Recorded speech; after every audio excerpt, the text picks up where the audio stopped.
돈을 버는 다양한 방법, 재테크 기사와 돈 되는 정보로 투자의 기준을 제시해주는 100분 머니쇼 시작합니다. 간밤 뉴욕 증시가 상승으로 마감했죠. 예. 뭐 크게 이렇게 인상적인 상승세는 아닙니다만, 장단기물 할 것 없이 금리가 꾸준히 오르고 있고, 소매 판매도 어제 좋게 네네, 나왔거든요. 맞습니다. 작년 같았으면 또 찔끔했을 거예요. 네. 그런데 이렇게 장이 잘 가는데 문제는 우리 시장입니다. 예. 매번 이렇게 우리 정민 앵커께서 개장 전에 알려주는 예상 체결 지수가 정말 무색해요. 가면 갈수록. 다르죠. 완전 다르죠. 예. 예. 어제 양시장이 하락으로 마감이 됐어요. 코스피 코스닥 모두 1.5% 넘게 떨어졌습니다. 또 환율은 1,280원을 넘어서 연고점을 경신하고 있는 상황이죠. 과연 오늘장에서는 어떤 흐름을 나타낼지 증시타임에서 확인해 보겠습니다. 최근 크고 작은 법적 다툼들이 많아지면서 변호사 없이 나홀로 법적 대응을 준비하는 사람들이 늘고 있다고 하죠. 예, 그렇습니다. 이른바 셀프 소송인데요. 과연 전문가의 도움 없이 어떻게 소송 준비가 가능한 건지 생활 속 법률 상식에서 자세히 살펴보겠습니다. 네, 그럼 먼저 빠르게 돌아가는 글로벌 증시 상황부터 정리해 볼까요? 정다인 아나운서 소식 전해주시죠. 굿모닝 마켓입니다. 오늘은 키워드부터 바로 보겠습니다. 함께 보시죠.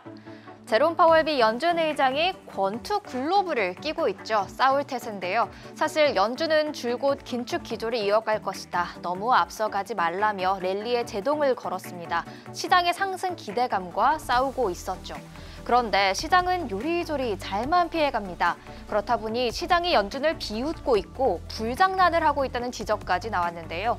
시장을 향한 전문가들의 경고음이 커지는 만큼 연준과 싸우지 말라는 월가의 불문율을 다시 한번 생각해 볼 때인 것 같습니다. 그 이유를 굿모닝 마켓에서 확인해 보시죠.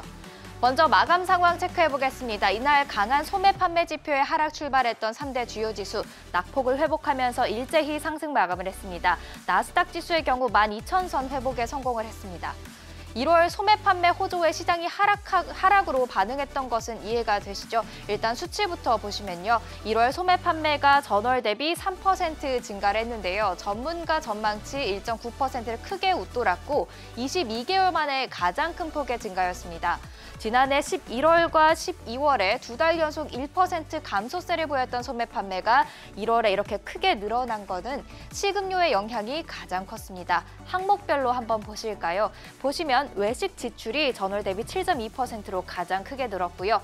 자동차와 부품 지출도 5.9% 증가를 했습니다. 인플레이션 여파로 지난해 말 소비를 줄이던 미국인들이 강한 노동시장과 임금 상승에 힘입어서 다시 소비를 늘렸다는 분석입니다. 굿뉴스인데 지금은 굿뉴스가 뱃뉴스죠. 연준의 금리 인상에 불을 지필 수 있기 때문입니다. 소비자들의 강력한 구매력은 인플레이션에 다시 기름을 부을 수가 있습니다. 연준이 시장 예상보다 기준금리를 더 높이 올릴 것이란 전망에 힘이 실릴 수밖에 없는 이유죠. 이미 파생상품 시장에서는 예상보다 높은 1월 소비자 물가지수가 공개된 그날 금리가 8월에 5.25%로 정점을 찍고 올해 말 5.11% 수준에서 마무리할 것이라며 기존 예상보다 금리 경로를 높여서 잡았는데요. 여기에 소매 판매까지 더해진다면 이 금리 인상 경로가 위로 더 올라갈 확률이 커지겠죠. 지수가 하락 출발한 이유입니다. 한편 파생상품 시장에서 예상하고 있는 최종금리 5.25%는 약과일 수도 있는데요. 농담처럼 여겨졌던 6%를 주장하는 목소리가 점차 많아지고 있기 때문입니다. 사토리 펀드 창립자도 연준이 금리 인상 중단 전에 금리를 6%까지 올릴 것이라고 생각한다 솔직한 심정을 말했고요. 또 8%를 주장하는 목소리도 등장을 했습니다. 그런데도 주요 지수가 낙폭을 회복하면서 상승 마감했다? 연착륙 가능성에 주목했기 때문이라고 생각합니다. 1월 소비자 물가지수가 발표되기 전이기는 하지만 골드만삭스 CEO는 CEO들 사이에서 미국 경제 연착륙을 기대하는 목소리가 6개월 전보다 많아졌다고 말했습니다. 그리고 1월 소매 판매가 연착륙 가능성을 보여준 지표일 수도 있는데요. 소비는 미국의 실물 경제의 3분의 1을 차지하는 버팀목이자 종합적인 경제 건전성을 평가하는 척도입니다. 소비가 버티고 있으니까 미국 경제가 경기 침체 우려를 딛고 올해 1분기에 예상보다 큰 폭으로 성장할 수 있다는 기대감을 키운 것이죠. 따라서 시장이 낙폭을 딛고 오름세를 볼 수 있었던 건 예상보다 높은 최종 금리에 집중했기보다는 이 연착륙 가능성에 집중했기 때문으로 풀이됩니다. 그런데 시장이 연준을 비웃고 있다, 불장난을 하고 있다 이렇게 지적한 JP모건의 수석 전략가는 시장이 큰 코를 다칠 수 있다고도 경고를 했습니다. 연준이 마지막으로 금리를 인상한 후 나스닥 100 지수가 3% 가까이 2.62% 올랐고요. 또 같은 기간 2년물 국채금리도 0.6%포인트나 올랐는데요. 이 나스닥 100 지수와 국채금리의 상승은 함께하기 어렵기 때문입니다. 콜라노빅 전략가는 과거 데이터를 토대로 나스닥 100 지수의 5에서 10% 조정이 있을 수밖에 없다고 분석했는데요. 시장이 언제까지 연준을 비웃을 수 있을지 궁금해집니다. 싸우지 말라는 불문율이 떠오르는 지점이죠. 현지 시간 16일에는 주간 신규 실업보험 청구 건수가 공개되는데요. 소비가 강하게 유지될 수 있었던 것은 강한 노동시장이 있었기 때문입니다. 따라서 연준이 바로 시장에 대응을 할지 아니면 인내심을 가지고 조금 더 지켜볼지를 파악하기 위해서는 이 내일 나오는 노동지표까지 체크해보시죠. 시가총액 상위 종목입니다. 애플이 1.39% 올랐고요. 마이크로소프트는 0.8% 내렸습니다. 애플 오름세를 보인 이후 폴더블 기대감이 있기 때문이 아닐까 싶은데요. 이 폴더블 아이폰을 위한 특허를 받았다고 하죠. 특허를 받은 게 폴더블 폰 출시를 의미하는 건 아니지만 기대감은 커졌습니다. 자, 이어서 보시면 알파벳 약세를 보이다가 2.26% 반등에 성공을 했고요. 아마존도 1.4% 강세를 보였습니다. 버크셔 서웨이가 0.7% 내렸는데요. 이 버크셔 서웨이 지난해 4분기 기준 주식 보유 현황을 공시했죠. 대만의 TSMC 보유 지분을 86.2% 매각한 반면 애플 주식은 2,080만 주를 추가 매입했다고 합니다. 정부 보조금을 받기 위해 경쟁사에도 자사의 충전소를 개방한다는 소식에 개장 전부터 움직였던 테슬라의 주가 2.38% 상승률로 거래를 마쳤고요. 엔비디아 아래로는 모두 하락하는 모습이었습니다. 또 테슬라의 경우 신형 모델 3를 생산하기 위해서 중국 상하이 공장 시설 업그레이드에 착수한다고 밝혔습니다.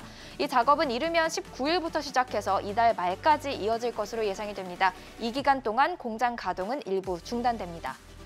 유럽 증시 보실까요? 유럽 주요국 증시는 상승 마감을 했습니다. 영국의 물가 둔화 신호가 호재였습니다. 영국의 1월 소비자 물가 지수가 전년 동기 대비 10.1%를 기록하면서 예상치를 하회했습니다. 또 3개월 연속 둔화세를 이어갔습니다. 아시아 증시는 미국의 1월 소비자 물가 지수가 예상보다 높게 나오자 하락세를 보였는데요. 이 흐름이 연준과 싸우지 않는 흐름인 것 같죠. 비트코인 현재 오전 8시 기준 3천만 원대에서 거래가 되고 있는데요. 3,090만 원대에서 거래가 되면서 다시금 3,100만 원 선으로 올라가려고 하고 있습니다. 국제유가는 미국의 원유 재고 증가에 하락하는 모습이었습니다. WTI가 전거래일 대비 0.6%가량 떨어지면서 배럴당 78달러 선에 거래를 마쳤고요. 미 10년물 국채금리는 3.7%를 넘어서 이제는 3.8%대까지 올라왔습니다. 지금까지 굿모닝 마켓이었습니다. 미국의 1월 소매 판매가 시장 예상치를 크게 웃돌았다는 소식 앞서 확인하셨는데요. 인플레이션 하락 속도가 예상보다 더딘 상황에서 소비까지 강세를 이어가면서 연준이 긴축 기조를 더 오랫동안 유지할 가능성은 더욱 커졌습니다. 반면 긍정적인 시각도 있습니다. 연착륙 기대감이 커지고 있는데요. 미국 메이시스 백화점의 전 CEO죠. 투자자문사 TJL 어드바이저스의 테리 룬드그렌 CEO는 이번 소매 판매 지표를 두고 매우 놀라울 정도로 긍정적이라고 평가했는데요. 예상했던 것보다 훨씬 강하다며 소비자들이 여전히 소비할 의지가 있다는 것을 알 수 있다고 말했습니다. It's definitely stronger than we expected, Becky. It demonstrates that the consumer does still have firepower and is willing to spend, and this definitely surpassed our expectations. And I have to say, when you think about one of the biggest reasons why I'm surprised is because we're going against such strong numbers, and retailers are always looking to beat last year and the year before that. And this compounded gain is quite extraordinary. We've had 22 points of gain over the last 3 years in retail sales. So we're adding on top of that. I think it's a very surprisingly positive number. 앞서 미국의 1월 소비자 물가지수 CPI가 시장 예상치를 웃돌면서 인플레이션이 생각보다 느리게 하락하고 있다는 우려가 커졌죠. 이에 따라 연준이 긴축을 더 오랫동안 이어갈 수 있다는 우려의 목소리도 커졌는데요. 월가의 대표적인 강세론자죠. 미국 시장조사업체 야데니 리서치 에드 야데니 대표는 가는 길이 평탄하지 않을 수 있지만 대체로 디스인플레이션이 일어나고 있다고 진단했는데요. 미국 경제가 연착륙도 경착륙도 아닌 노랜딩, 즉 무착륙할 수 있다면서 연준의 금리 인하 가능성은 낮다고 말했습니다. I think linear is not necessarily the way it's going to play out. We're going to have, I guess, some bumps along the road, as the Fed chairman Jerome Powell called it. But all in all, I think that we are seeing certainly very strong disinflation in the goods part of the economy. Services, everybody knows the rent inflation measure has got some flaws in it. So we're all focusing on services excluding just focusing on services excluding rent. And what we're seeing there is the stickiness that you allude to. It's on a deflator basis, it's turning 4 to 5%. But I think it's going to moderate it. I'm not in the recession camp. I've been in the soft landing camp. Now I'm wondering whether I should be in the no landing camp. But I didn't see any particular reason for the Fed to lower interest rates. 뉴욕 증시는 1월 소매 판매 지표에 주목하며 일제히 올랐죠. S&P 500 지수도 소폭 올랐는데요. 미국 시장조사업체 펀드스트랙 글로벌 어드바이저스의 기술적 전략 글로벌 책임자는 S&P 500 지수의 전망이 밝다며 약세를 보일 때 매수하라고 조언했습니다. 세 가지 근거를 제시했는데요. 직접 들어보시죠. It all has to do with three things, in my view, right? Seasonality. February, particularly in pre-election years, is far more positive than it is in regular years. We're up almost an average of 1% on average versus being negative. So we're in the most bullish quarter of any of the 16 quarters of the four-year cycle. Sentiment, even though it has gradually started to get more bullish, still very, very pessimistic overall. We have 65% of investors that think that this is a bear market rally, that we actually could go down and test the lows.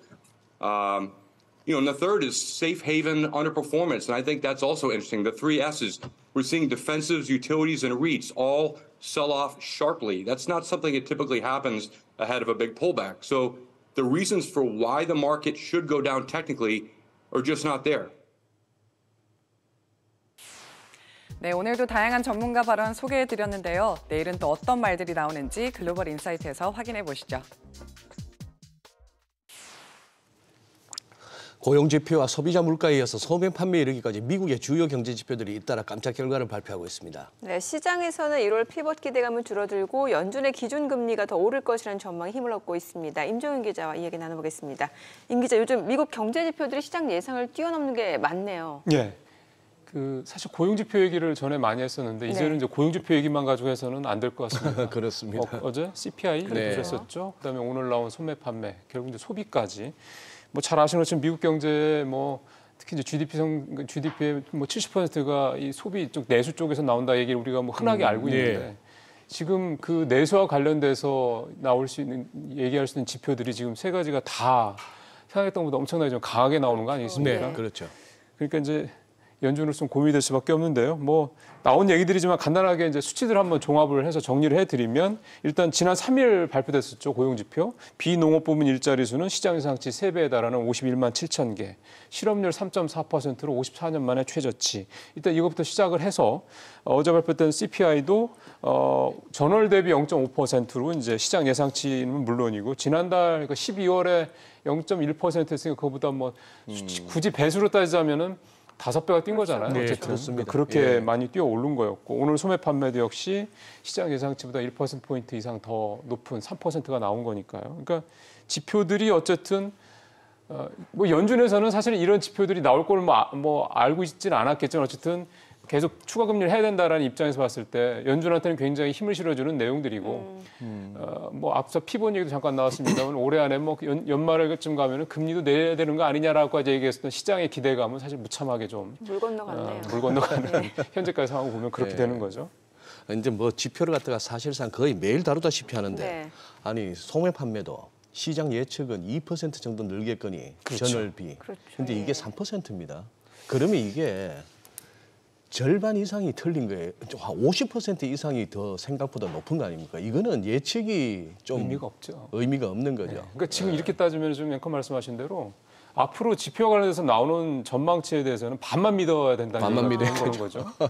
이게 잘 아시겠지만 작년에 기억을 좀 거슬러 올라가 보면 0.25% 상당 기준으로요. 미국 기준금리 시작한 거 아닙니까? 그렇죠. 작년 1년 동안에 뭐 아시는 것처럼 뭐 베이비 스텝이 아니라 빅 스텝을 넘어서 자이언트 스텝도 몇 번 하면서 결국은 이제 올해 2월까지, 그러니까 지난 2월까지 하면은 이번 2월까지 하면은 4.75% 상단이니까 450bp를 1년 사이에 올렸다는 얘기잖아요. 네. 미국이 기준금리를 그렇게 짧은 기간에, 물론 전에 그런 적이 없었던 건 아니지만 이렇게 짧은 기간 동안에 450bp, 즉 5%포인트에 가까운 금리를 한 번에 올렸다면 뭔가 좀 아웃풋이 나와야죠. 그러니까요. 근데 지금 말씀하셨던 또 말씀드렸던 이런 주요, 특히 이제 미국의 내수와 관련된 주요 경제 지표들에 나오는 결과는 작년에 연준이 금리를 올린 게 맞아라는 생각이 들 만큼 그 말씀. 별 효과가 네.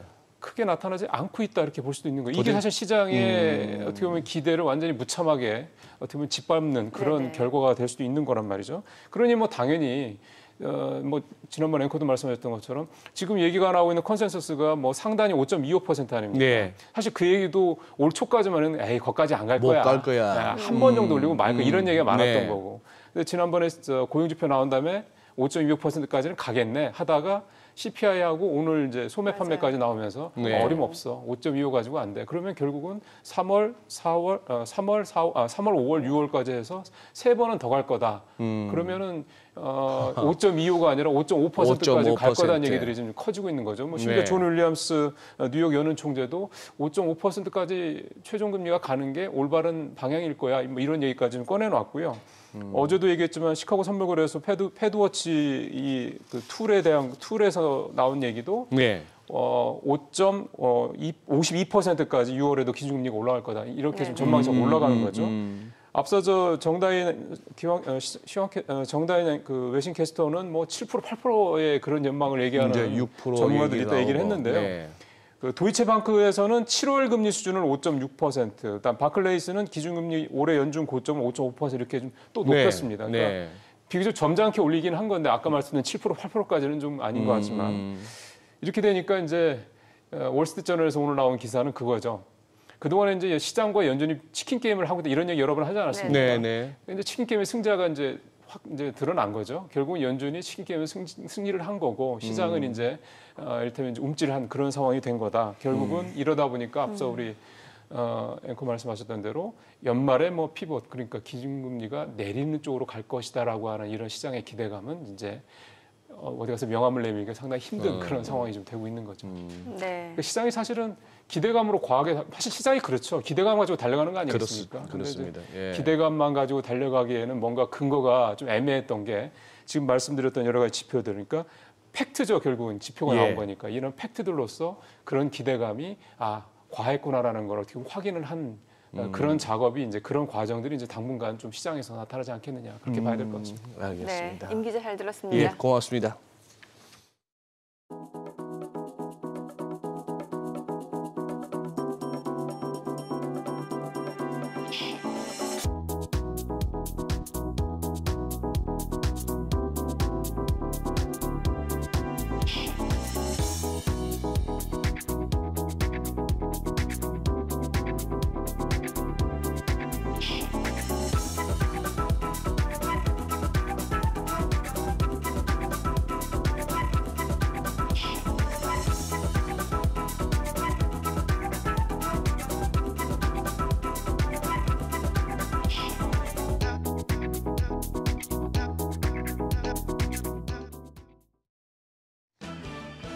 장현재의 마감 브리핑입니다. 어제장을 한마디로 표현하자면 이럴 줄 몰랐다라고 이야기할 수 있겠습니다.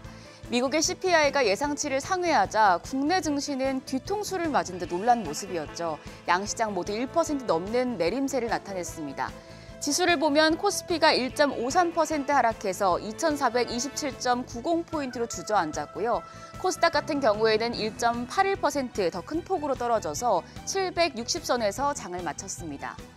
1월 소비자 물가 지수 발표 이후에 9월 이후 미국의 기준금리 예상치가 7에서 12bp가량 상승하는 등 좀 더 길고 강한 긴축이 예상됩니다. 그래서 유가증권 시장에서는 지수를 끌어올려주던 외국인의 투자 심리가 꺾이는 모습이었죠. 외국인이 이날 2,687억 원 매도 우위 보였고요. 기관 역시 7,786억 원 매도세를 나타냈습니다. 개인이 1조 원 넘는 물량을 사들였지만 시장 하락을 방어하기에는 역부족이었습니다.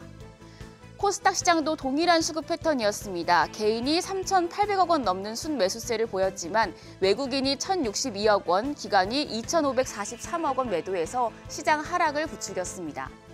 어제 대부분의 업종이 하락한 가운데 전기 제품 업종에서는 2차 전지 관련주들이 상승을 했고요. 또 2차 전지주의 영향으로 철강 업종이 상승세를 나타냈습니다. 2차 전지주는 전날 테슬라가 7% 넘는 강세로 장을 마치자 영향을 받았는데요. 테슬라는 현지 시간 14일 조지 소로스 펀드 회장이 지난해 4분기 테슬라 지분을 확대했다는 소식에 상승 마감했습니다. 철강주에서는 포스코홀딩스가 6% 넘게 올랐는데요. 포스코홀딩스는 호주 기업과 미국에서 배터리 핵심 소재인 리튬을 점토에서 추출하는 점토 리튬 사업을 추진한다는 소식이 호재로 작용을 했고요. 여기에 테슬라발 이슈로 국내 2차 전지주가 동반 상승한 것도 한몫했습니다. 최근 2차 전지의 등락에 따라서 포스코홀딩스를 포함한 철강주의 움직임도 동조화되는 현상을 보이고 있습니다. 한편 엔터 업종에서는 SM의 주가가 연일 상승해서 이날 하이브의 공개 매수 가격인 12만 원을 넘어섰습니다. SM 인수전에서 대결 구도를 형성한 하이브, 카카오뿐 아니라 CJ그룹도 가세할 것이란 기대감이 반영된 결과인데요.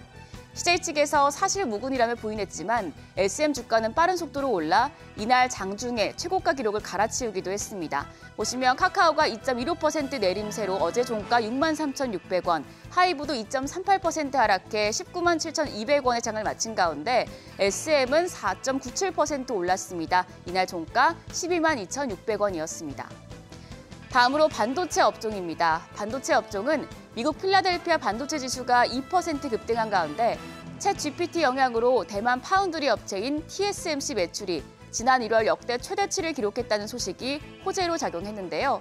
TSMC의 지난 1월 매출은 2,001억 대만 달러로 전월 대비 4%, 전년 동월 대비 16% 증가한 수치입니다. 시장이 경기 침체 우려로 낮아져 있을 때도 이 반도체 업종에 대해서는 지속적인 관심을 가져야 한다는 목소리가 나왔습니다. 보시면 일단 하이투자증권 보고서인데요. 미국 경기 노랜딩에 챗GPT라는 모멘텀을 부으면 관심 업종으로 반도체가 짠 나타난다는 거예요.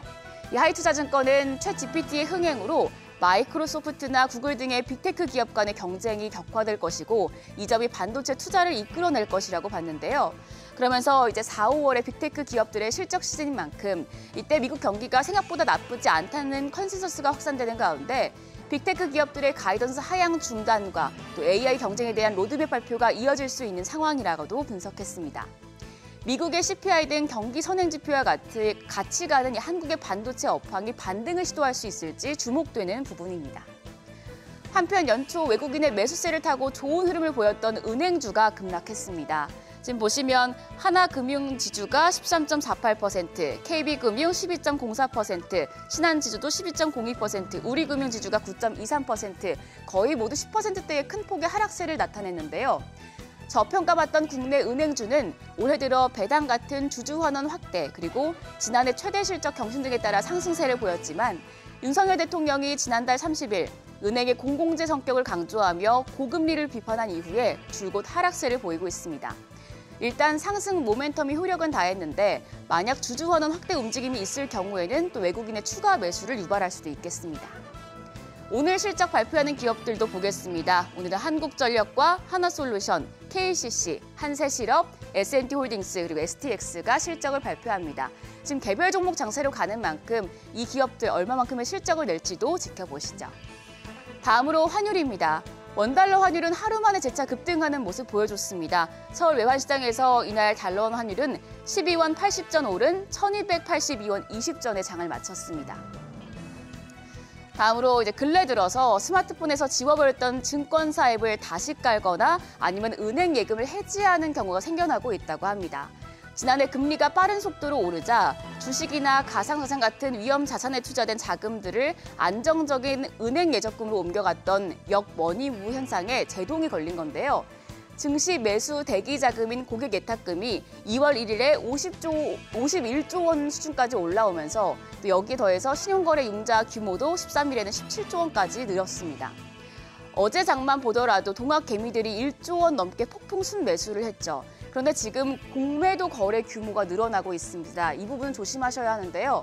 공매도는 주가가 싸질수록 이익이 나기 때문에 주가 하락에 베팅하는 투자자들이 이용하는 기법입니다. 하루 평균 공매도 거래 대금이 올해 1월 소폭 늘었다가 이달 13일까지 20% 가까이 증가를 하면서 고개를 드는 모양새입니다. 이달 외국인의 하루 평균 공매도 거래 대금은 3,123억 원으로 지난달보다 24.07%, 또 그리고 기관은 11.96% 증가했는데요. 이는 올해 초 코스피 랠리가 과도했다고 판단한 투자자들이 주가 하락에 대거 베팅하고 있다는 분석입니다. 공매도 주요 타깃은 실적 악화가 예상되는 개임주들인데요. 외국인과 기관의 공매도가 동학 개미들에게는 또 하나의 악재가 될 수 있기 때문에 현재 상황 그리고 공매도 주요 타깃까지 점검해 봤습니다. 오늘 국내 시장 하루 만에 낙폭을 어느 정도 되돌릴 수 있을지 궁금해지네요. 그럼 오늘도 개장은 머니쇼와 함께 하시죠. 지금까지 어제장 오늘장이었습니다. 네, 장 마감 후에 있었던 공시들로 또 오늘장 관심 종목 예측해보는 공시 따라잡기 시간입니다. 오늘 필살기 5스타 나현우 대표 연결되어 있습니다. 안녕하세요. 네, 안녕하세요. 네, 먼저 어제장 강세 업종 테마 어떤 것들이 있었는지 짚어볼까요? 네, 전일 시장은 전반적인 조정을 보였는데요. 그중에서 반도체, 2차 전지, 철강 업종에서 일부 종목이 강세를 보였습니다. 미국 시장이 예상보다 강한 CPI 발표 속에서 혼조 마감했지만 AMD, 엔비디아 등이 상승해주면서 필라델피아 반도체 지수는 2%대로 급등해주었고 TSMC가 반도체 업황 부진 속에서 시장 예상치를 넘어서는 1월 실적을 발표했습니다. 챗 GPT 영향으로 AI 반도체 및 고성능 프로세서 수요가 급증하고 있는데요. 엔비디아, AMD 등 고성능 프로세서 긴급 주문이 증가하고 있고 챗 GPT 개발사 오픈AI는 연산 수요 급증으로 엔비디아 프로세서 1만 개 이상을 주문했는데 이를 전량 TSMC가 제조한다고 밝혔습니다. 국내에서는 반도체 산업 강화법, 일명 KCS법이죠.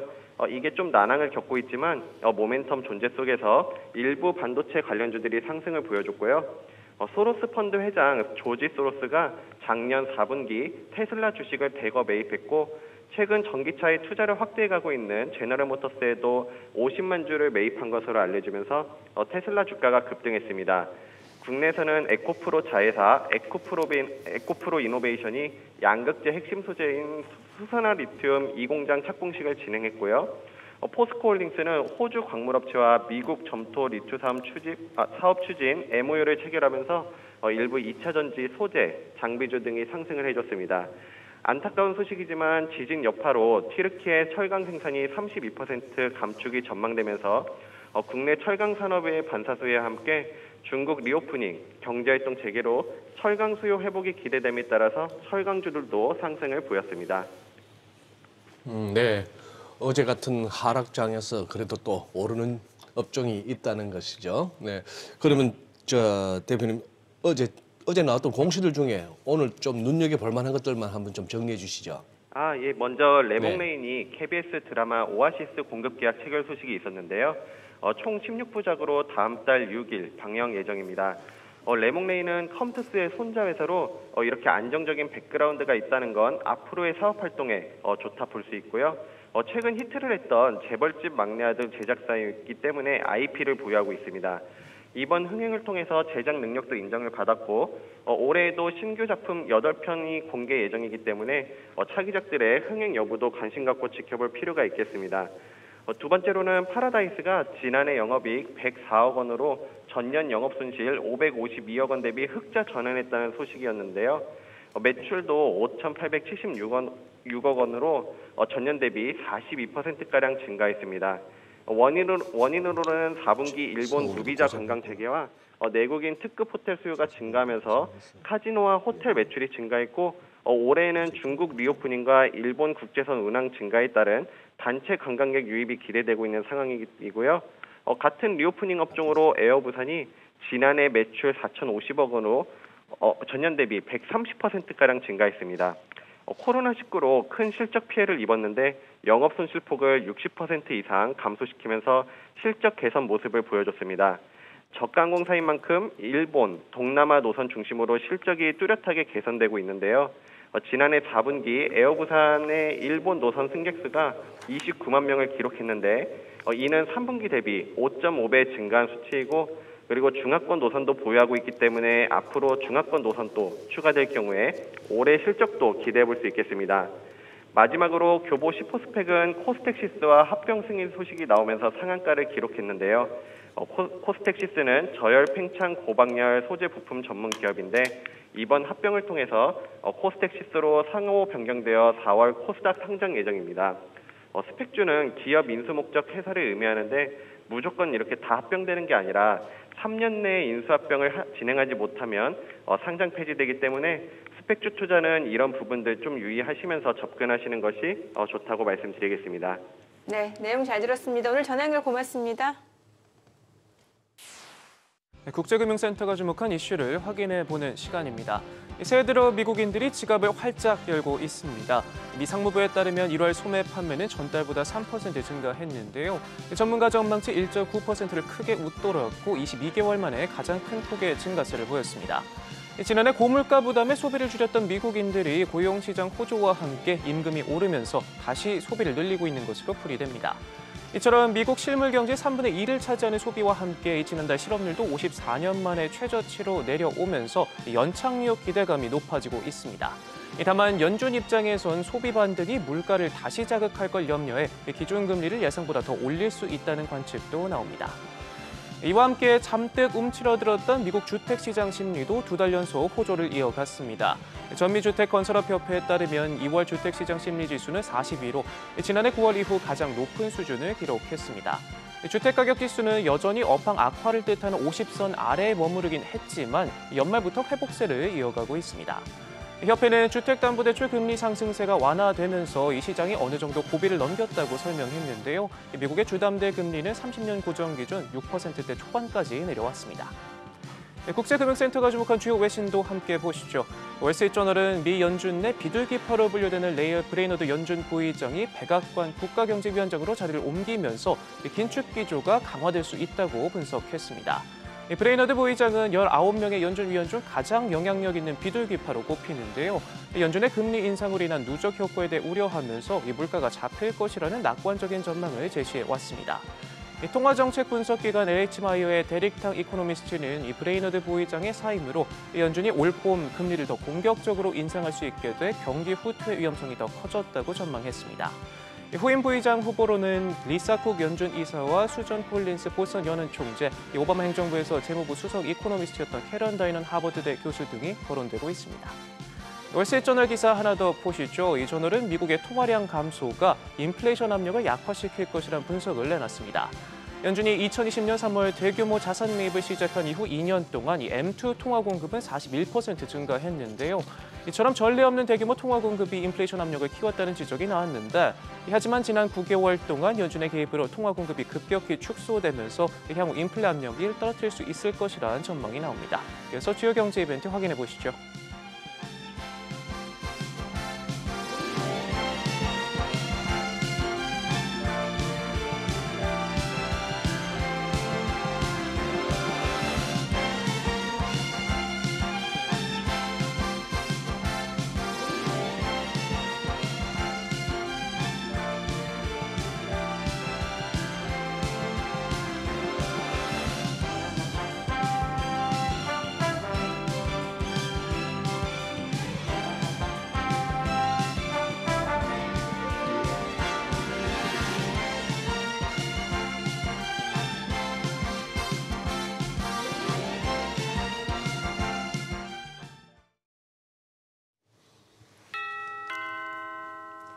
네, 현재 시각 8시 34분 지나갑니다. 소장님, 요즘 시장 분위기가 종잡을 수가 없는 것 같아요. 어제 저희 오프닝에서도 얘기를 해봤습니다만 호가 상황 다르고 종가 다르고 네. 어제도 마찬가지였잖아요. 그렇죠. 예. 지금 뭡니까 이 시장이 연준에 맞서지 마라는 얘기도 있고 네. 최근 오늘 소개했다시피 연준이 이제 무시 차원을 넘어서 조롱까지 당한다. 이런 식의 어떤 분석도 나오고. 예.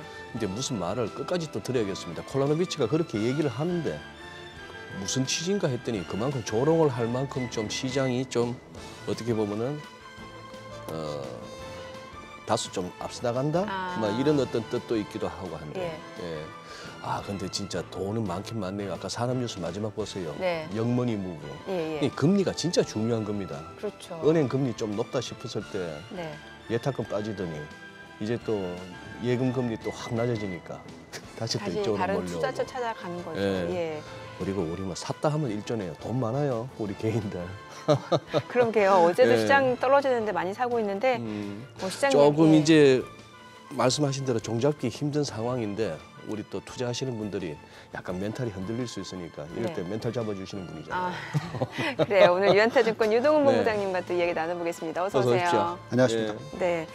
소매 판매 지표 좋았는데 시장은 또 올랐어요. 뉴욕 증시. 네. 예. 지금 뉴스가 말씀하신 대로 소장님 말씀하신 대로 헷갈리죠. 네. 네. CPI 물가지수가 또 나왔었는데 그 숫자가 뭐 확실하게 예상보다 높았습니다. 특히 이 주거비 관련된 부분이 작년 동기 대비해서 7.9%나 상승을 하면서 그렇죠. 예, 굉장히 높은 숫자가 나왔고 전체 인플레이션의 약 40% 이상을 영향을 미쳤습니다. 주거비가. 주거비만. 네. 그러니까 이제 이 주거비가 떨어지는데 시간이 걸릴 수도 있고 또 굉장히 그 잘 안 움직이는 숫자다라고 얘기하잖아요. 스티키하다라고 얘기하잖아요. 그래서 이 인플레이션이 생각보다 빠르게 떨어지지 못할 거 아니냐라는 걱정이 만들어졌고 거기에 따라서 금리를 계속해서 추가적으로 올리고 또 떨어뜨리는 타이밍은 굉장히 멀어지고 있지 않나 뭐 이런 이제 의구심이 생기면서 조정이 있을 법도 했었어요. 예. 그리고 또 이번에는 이제 소매 판매 숫자가 나왔죠. 예. 작년에 11월, 12월 달만 보더라도 소매 판매 숫자가 좀 안 좋아지는 모습을 보였었기 때문에 바로 경기 침체 얘기가 전체의 펀드 매니저든 투자자들이던 90%가 경기 침체 얘기를 했었어요. 그 숫자만 보고. 예. 근데 이제 1월 달 숫자가 예상치가 1.8%인데 그것보다 훨씬 높은 3%가 나왔어요. 그럼 이제는 경기 침체는 물 건너갔다. 또 이런 식으로 가고 있고. 그래서 시장이 어떻게 해석하느냐에 따라 시장의 방향성이 바뀝니다. 네. 작년 말만 하더라도 금리는 올리는데 경기는 나빠진다. 그러니까 경기가 빠르게 나빠지지 않을 건데 빠르게 나빠질 거라 걱정했고 그러면서 계속 빠뜨렸고요. 이번에는 경기가 굉장히 예상보다 좋을 것 같다 하면서 또 올리고 있는 거죠. 소매 판매가 좋게 나오니까. 그래서 금리에 대해서는 별로 걱정을 안 하고 있는 그런 모습인 것 같습니다. 그래서 지금 저희가 차트를 보면서 좀 살짝 말씀을 드려보면 S&P 500이라든지 나스닥 지수를 보시면은요. 저희가 이런 얘기를 했잖아요. 지난주에 좀 쉬어가야 된다. 그래서 차트상으로 60일선을 좀 찍었었고 그리고 좀 쉬어야 된다 이런 얘기를 했었고 그래서 지금 지난 한 일주일 넘게 좀 조정이라고 하기 어렵고 좀 어쨌든 쉬어가는 장세가 나오긴 했었습니다. 근데 지금 S&P 500 말고요. 나스닥을 한번 올려주시면은 지금 빠졌다가 어제까지 보시면 다시 또 올리기 시작했어요. 그러니까 쉬어가는 타이밍이 굉장히 짧았습니다. 다시 또 올라가고 있어요. 그리고 또 저희가 운용하는 그 포트폴리오 상으로는 지수가 오르는 것보다도 훨씬 초과 수익률을 달성을 해내고 있어요. 이게 왜 그러냐면 그만큼 살 종목들이 많이 있다라는 겁니다. 그래서 이번 시장은 예상보다 금리가 더 높겠네, 인플레이션이 예상보다 빨리 안 떨어지겠네 하면서 작년 4, 4분기는 급락을 했다면 이제는 그게 경기가 괜찮으니까 이제 실적이 어느 정도 바닥을 다지는 거 아니냐? 뭐 이런 식의 또 생각도 들어오고 있는 것 같습니다. 그래서 지금 시장의 해석이 참 어렵긴 하지만 굉장히 쉬운 투자 방법이 하나가 있습니다. 어떤 방법이에요? 결국 종목이 성장을 하고 있고 종목이 밸류에이션이 싸 보이면 사시면 됩니다. 그래서 지금 그런 종목들이 워낙 많아서 초과 수익률을 달성하기에는 굉장히 쉬운 장이다. 그래서 조금만 공부만 하시면 되지 않을까 이런 기대는 가지고 있습니다. 야, 또 또 유본 부장님 가져오시는 차트도 또 이렇게 저한테 또 인사이트를 주네요. 어떤 인사이트? 볼린저 밴드를 씌워놨더니만 나스닥 주봉에 예. 딱 중간선에 오니까 약간 주춤주춤 하는데 그렇죠. 이게 이제 다 온 거냐? 이것도 열고 이제 올라가느냐? 이제 고비네요. 근데 아까 말씀하신 대로 지금 이제 지표를 쭉 설명하셨는데 막상 얘기해 보니까 아니 금리를 갖다가 0.2 상당 기준으로 0.25에 있던 놈을 4.75까지 지금 올린 거 아닙니까? 네. 그럼 무려 4.5% 포인트가 오른 거예요, 그렇죠? 그렇죠. 그랬는데 고용은 여전히 타이트해요. 거기다가 인플레도 그저께 봤던 거 보니까 인플레도 잘 안 잡혀요. 피크 찍고 내려왔다고는 하지만 전월비 수치 같은 거 보니까 아직도 긴가민가 싶어요. 네. 거기다가 미국 국민들의 소매 판매 소비도 안 줄어요. 22개월 만에 가장 큰 폭으로 올랐다. 그러면 이 얘기 할 수 있는 거예요. 연준 너희 뭐 했니? 이 얘기가 나올 수 있는 거 아닙니까? 네. 자, 이게 해석을 어떻게 하냐가 중요한데요. 네. 작년에 미국 증시가 많이 빠졌죠? 많이 빠졌죠. 네. S&P 기준으로서 고점 대비해서 저점 연간 단위로 27.5%나 빠졌습니다. 그리고 나스닥은 38%나 빠졌었어요. 근데 지금 이익 증가율이 작년에 얼마인지 아세요? 3%가 넘어요. 이익이 늘었습니다. 이익이 늘었다. 네. 올해 이익이 좀 줄고 있어요. 4, 4분기부터 줄고 있습니다. 그래서 올해 1, 4분기, 2, 4분기 줄어드는데 이익 증가율이 준다는 얘기지 이익이 마이너스로 간다는 얘기야? 이익이 마이너스입니다. 지금. 마이너스로 가요? 네, 지금 4, 4분기, 올해 1, 4분기, 2, 4분기 마이너스입니다. 근데 어쨌든 간에 결국은 작년 초 대비해서 지금 1년이 지났는데 이익이 준 건 아니죠. 늘었다가 줄었으니까. 근데 시장은 얼마나 많이 빠졌습니까? 그러니까 결국은 이미 경기 침체를 상당 부분 많이 반영을 해놨었던 거죠. 시장은. 예. 그리고 이제부터 중요한 것은 결국 금리와 실적이 어떻게 변하느냐 이 부분입니다. 네. 근데 지금 금리에 있어서는 우리가 다 알고 있는 5%까지는 올린다. 그죠? 5%에서 5.25, 뭐 더 많이 올리면 5.5까지도 올린다. 그리고 인플레이션이 안 잡힌다고 얘기는 하지만 기본적으로 그 금리보다는 훨씬 낮아질 거라고 연말에 생각이 듭니다. 주거비도 지금 9개월째 주택 가격이 빠지고 있어서 이게 이제 시간이 지나면서 올해 상반기부터는 빠르게 꺾이게 될 겁니다. 주거비도. 그렇게 되면은 연말에 가면은 아마도 인플레이션 숫자 앞자리가 3자를 보게 될 거예요. 자, 그렇다면 금리가 5% 이상의 유지가 되고 그 인플레이션은 3%대 중후반, 뭐 낮으면 3%대 초반까지 떨어진다면 괴리가 벌어진 거죠. 그래서 미 연준이 더 이상 금리를 높게 유지시킬 필요가 없는 환경으로 갈 수도 있습니다. 그리고 또 지난주에 말씀드렸던 게 임금 상승률을 보시면 물론 고용은 좋지만 고용자 수는 높지만 임금 상승률은 3%대로 떨어졌단 말이에요. 상승세가 좀 둔화됐다. 그래서 그런 부분들을 다 감안하면 지금 같은 타이밍에서는 너무 경기 침체에 대한 두려움 때문에 시장을 많이 빠뜨려 놨기 때문에 경기 침체만 일어나지 않아도 추가로 상승할 수 있는 어떤 힘은 있다라는 거죠. 중요한 것은 아까 그 차트 보시면서 말씀하셨잖아요. 볼린저 중단을 뚫고 상단까지 갈 수 있으려면 그건 진짜 경기가 좋아야죠. 아주 좋거나 이익이 다시 상승을 하는 모습을 보여줘야 되는 거죠. 그래서 지금은 딱 헷갈리는 타이밍. 그래서 그러다 보니까 그러면 우리가 헷갈리는데 빠지지는 않을 것 같고 또 오르기도 힘들 것 같으면 오를 만한 종목만 골라서 집중 투자하자. 이렇게 되는 겁니다. 그래서 우리나라로 보면 그게 전기차 아니겠습니까? 그러니까 성장성이 있는 그런 섹터 종목을 해야 그런 된다. 모습이 지금 계속 전 세계적으로 다 나오고 있습니다. 근데 유본 부장님 나오셨으니까 그 연장선상에서 지금 요즘 이제 하드 랜딩, 소프트 랜딩 하다가 이제 노 랜딩 그러잖아요. 요거 조금 이렇게 저는 아직 확연하게 안 잡혀가지고 이걸 유본 부장께서는 노 랜딩을 어떻게 설명하시는지 그리고 또 그 노 랜딩 시나리오가 가능하다고 보시는지. 네, 저는 작년 내내 그 말씀 드렸죠. 그게 결국 노 랜딩 개념이었구나. 네, 저는 경기 침체가 안 온다고 얘기를 계속 해드렸습니다.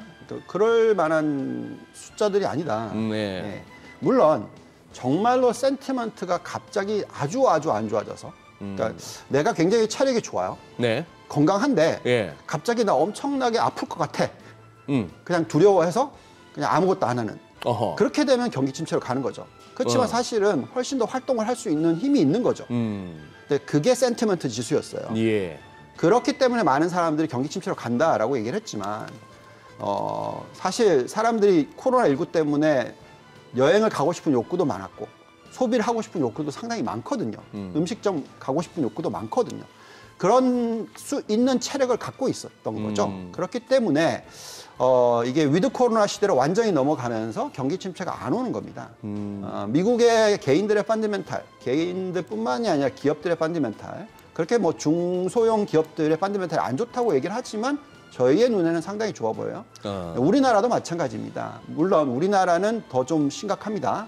가계부채 비율이 훨씬 더 높고 가계의 어떤 펀더멘탈이 약하긴 한데 금리의 고점 수준을 정해주고 떨어뜨리니까 또 이 감당 가능해지는 거예요.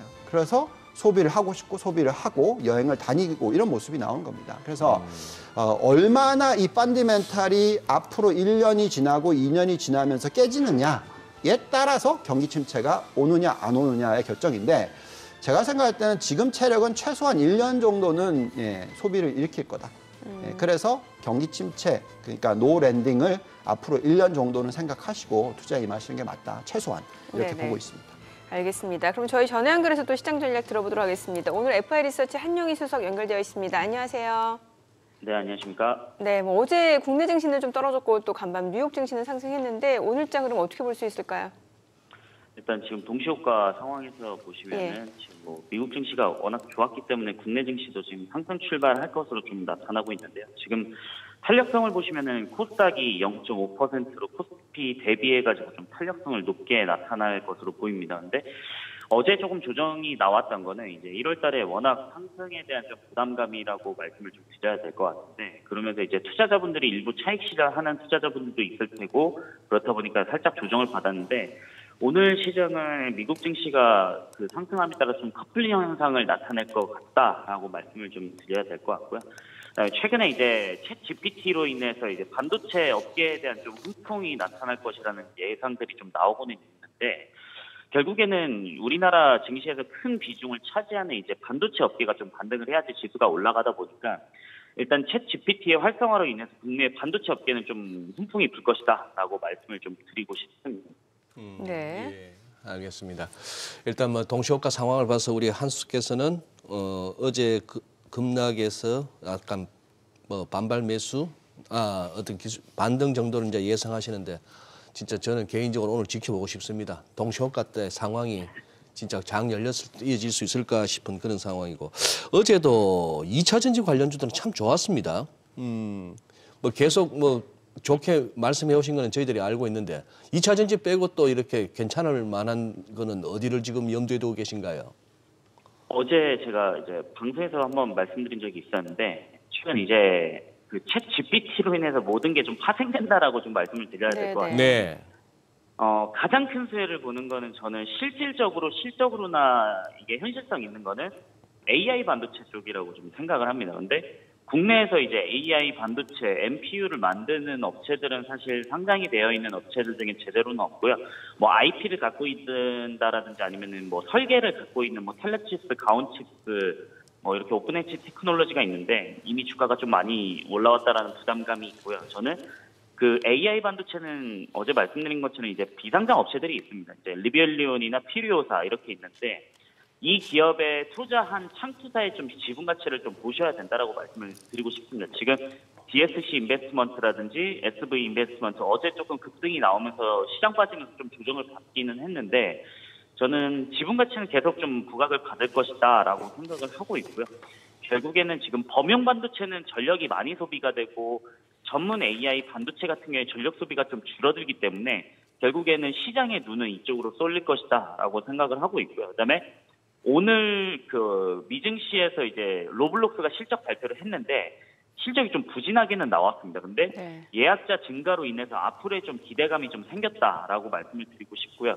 그러면서 로블록스는 대표적인 메타버스 관련주이다 보니까 국내에서 이제 메타버스 관련주들도 한 번은 체크하시면 좋겠다라고 말씀을 좀 드리고 싶습니다. 네, 뭐 요즘 시장 변동성이 크고 이 와중에 뭐 장기 투자로 유명한 워런 버핏도 단타를 쳤다 이런 소식까지 나오고 있다 보니까 우리 투자자분들도 여러모로 심란할 것 같은데 오늘 어떤 전략 좋을까요? 일단 오늘 같은 경우에는 저는 뭐 상승에 대한 분위기가 좀 좋을 것으로 생각을 하고 있는데 앞으로 2차 전지 관련주들이나 포트폴리오를 좀 설정을 할 때는 전년 대비 2022년 대비해서 2023년도에 실적 성장이 이루어지는 종목들 계속 말씀을 드리지만은 뭐 AI 반도체라든지 이런 지분 가치도 물론 좋지만은 2차 전지 관련주들이라든지 좀 성장할 수 있는 사람들을 노리는 게 좋지 않을까라고 말씀을 좀 드리고 싶습니다. 네, 오늘 전화 연결 고맙습니다. 지금 시각 8시 49분 지나갑니다. 오늘 양시장 예상 체결지수부터 확인해 보도록 하겠습니다. 어제 국내 증시 많이 좀 떨어졌는데 간밤 뉴욕 증시가 또 많이 올랐죠. 오늘 코스피가 0.6% 상승 출발 예상됩니다. 나스닥이 올랐죠. 2,444포인트 출발 예상되고요. 코스닥 0.6% 상승 예상됩니다. 예상 체결지수 770포인트입니다. 시가총액 상위 종목 예상 체결가 보도록 하겠습니다. 삼성전자가 0.9% 지금 호가에서는 상승이 예상됩니다. 예상 체결가 62,800원이고 LG에너지솔루션도 1.5% 상승 예상됩니다. 예상 체결가 53만 5천 원으로 집계가 되고 있죠. SK하이닉스 보합 출발 예상되고요. 삼성 바이오로직스 0.5% 상승 예상됩니다. 삼성 SDI도 0.9% 상승 예상되고요. 지금 예상 체결가는 73만 3천 원으로 집계가 되고 있습니다. LG화학이 1% 상승 예상되죠. 예상 체결가 지금 현재 68만 1천 원으로 기록되고 있고요. 삼성전자 우선주 약보합권 예상되고 있습니다. 현대차 강보합권 예상되고요. 네이버가 1.6% 상승 예상됩니다. 예상 체결가 21만 8,500원이고요. 기아 0.5% 상승 예상되고 있습니다. 이 가운데 오늘 삼성물산 지금 나온 소식으로는 자사주를 5년 내에 전량 소각한다라는 소식이 전해지고 있고 일단 호가 흐름은 굉장히 좋습니다. 2.8% 상승 예상되고요. 11만 4,500원으로 기록이 되고 있습니다. 코스닥 시가총액 상위 종목 예상 체결가도 보도록 하겠습니다. 최근에 2차 전지 소재 쪽으로 계속해서 매수세가 유입되면서 에코프로비엠이 연일 강세를 나타내고 있는데 오늘도 지금 호가 흐름 좋습니다. 4% 강세가 예상이 되고요. 지금 예상 체결가 14만 6,800원으로 기록이 되고 있습니다. 다만 또 공매도 과열 종목으로 지정됐다라는 점도 참고를 해두셔야 될 것 같고요. 뿐만 아니라 에코프로, LNF 모두 3%에서 2% 강세가 예상됩니다. 이 가운데 셀트리 헬스케어가 보합 예상되고요. 카카오게임즈 0.4% 상승 예상됩니다. 예상 체결가 45,400원으로 기록이 되고 있고요. 펄어비스 1.7% 상승 예상됩니다.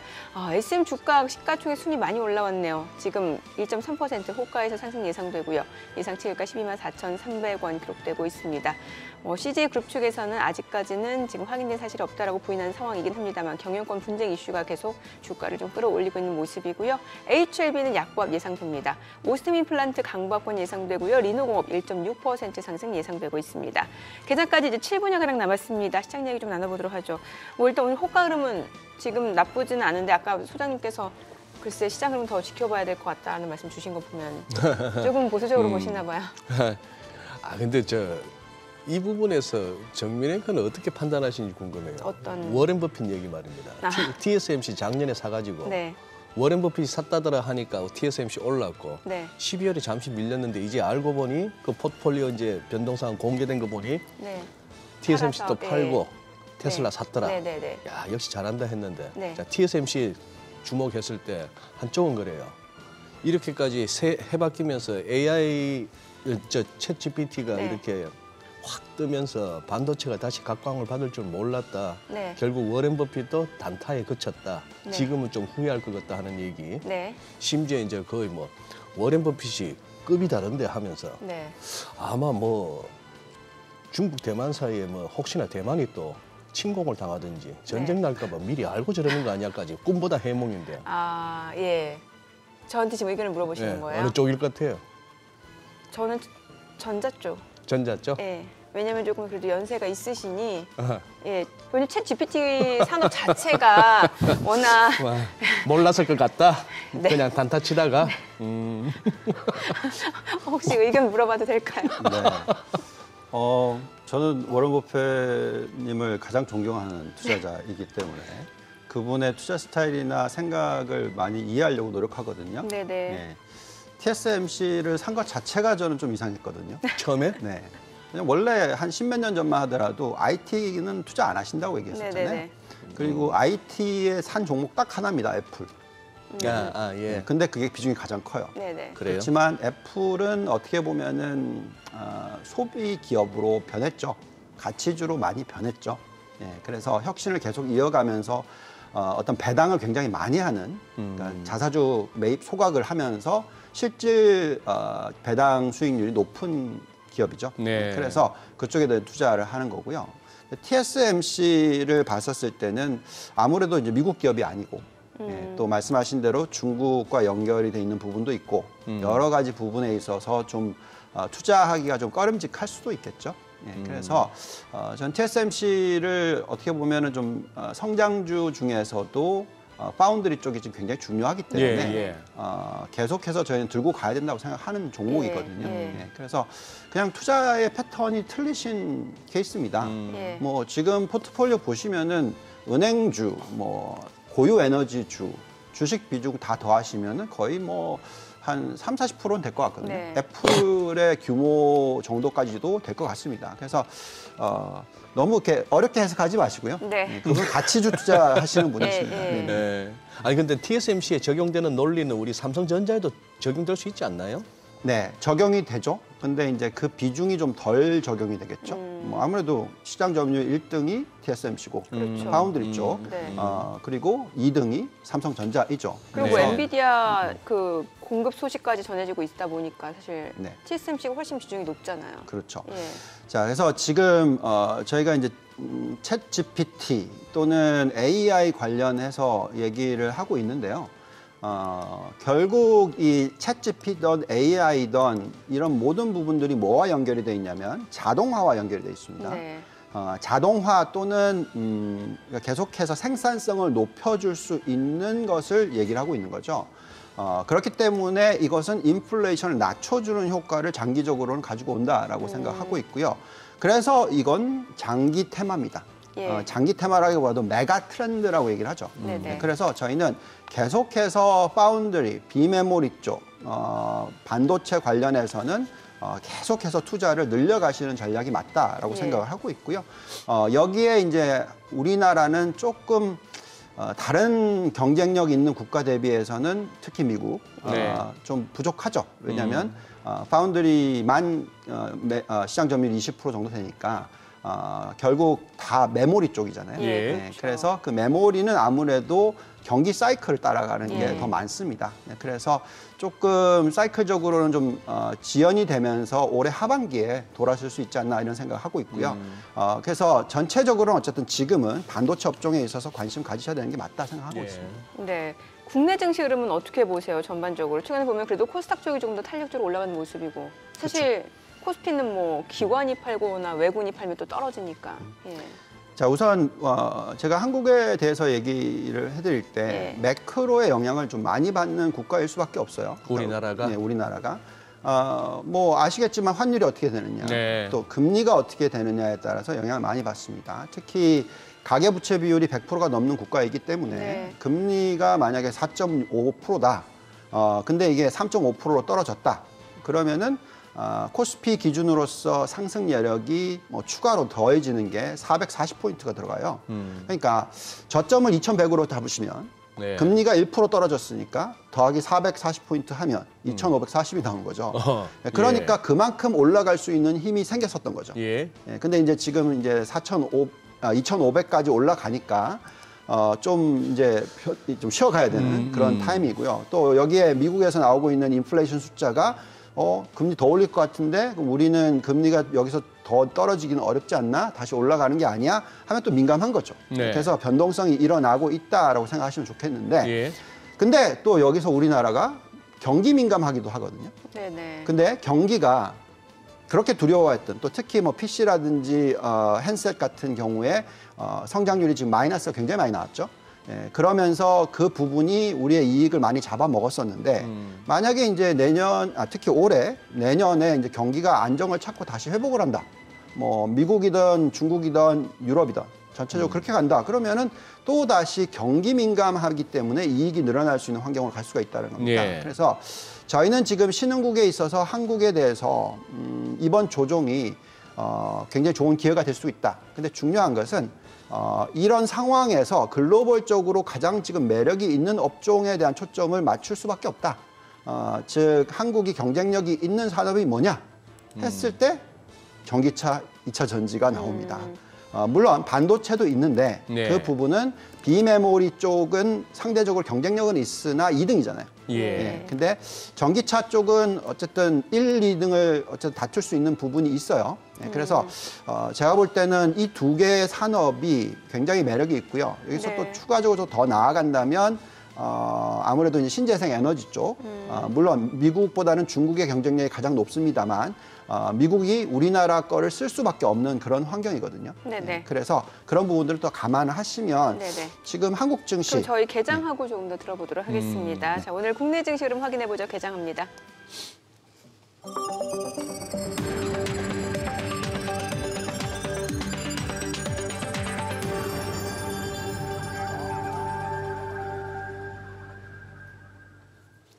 네, 2월 16일 목요일 국내 증시 개장했습니다. 어제장에서는 이제 기관 쪽에서 물량이 대거 나오면서 양시장이 좀 하락으로 마무리가 됐고요. 간밤 뉴욕 증시 상승 마감했습니다.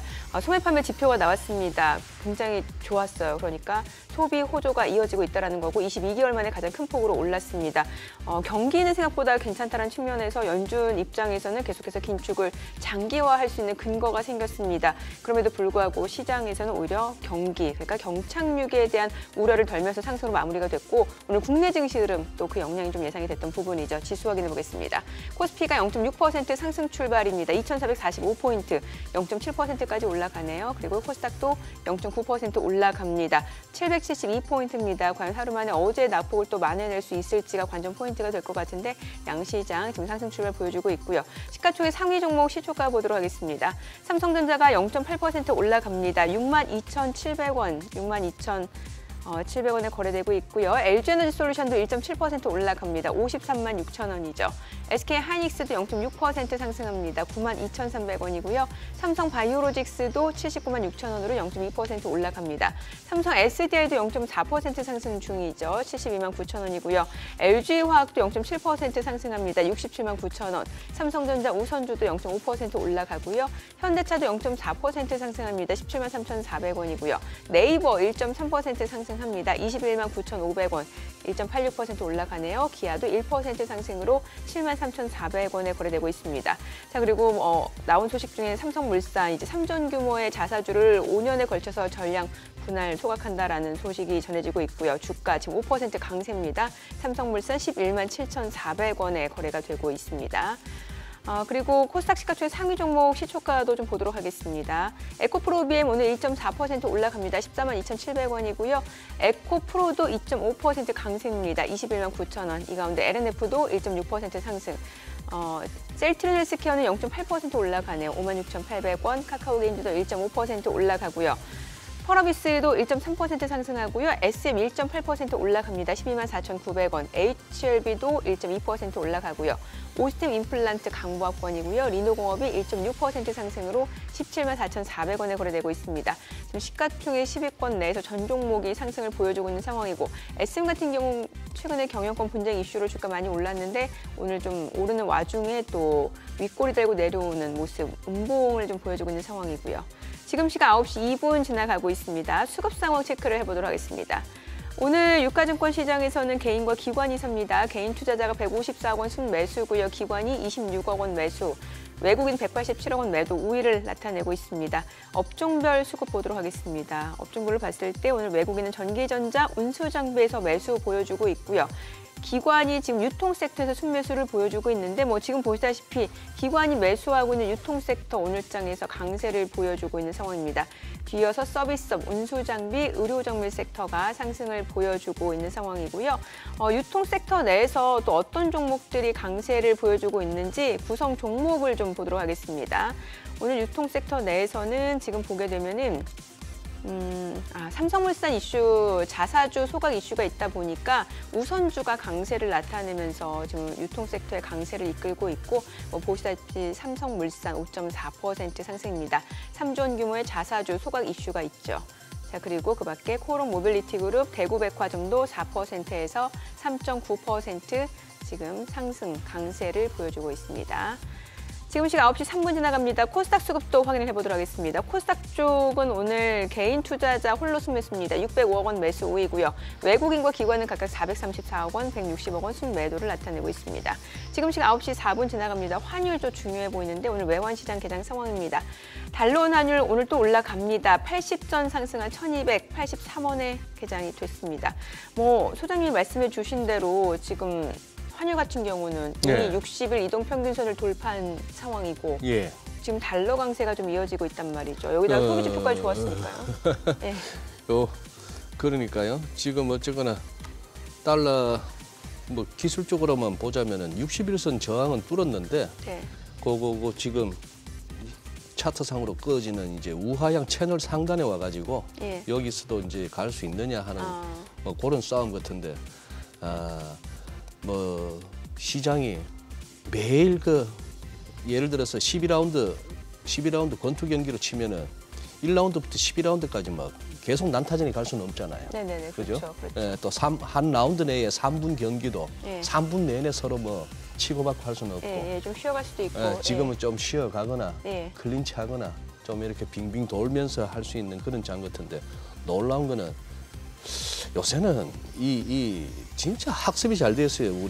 우리 국내 개인들 그 소위 말하는 거 떨주볼팔 떨어지면 쭉 하고 올라가면 팔고 어제 1조 사면서 그렇게 받아내더니만 지금 또 이걸 단기로 또 대응하시는 분들이라면은 그 진짜 장 좋다 소리가 나올 만도 하다 싶기도 하긴 합니다. 그런데 아까 보여주신 신흥국 투자 매력도 거기에 연장선인데 본부장님 지금 유럽이 유럽이 상대적으로 미국보다 우리가 덜 쳐다봐서 그런데 너무 좋아요. 그러면 이게 돈이란 게 여기도 가고 여기도 갈 수 없는 건 아닙니까? 그렇죠. 어느 쪽으로 가려면 어디 쪽에서 빠져나와야 되는 거고.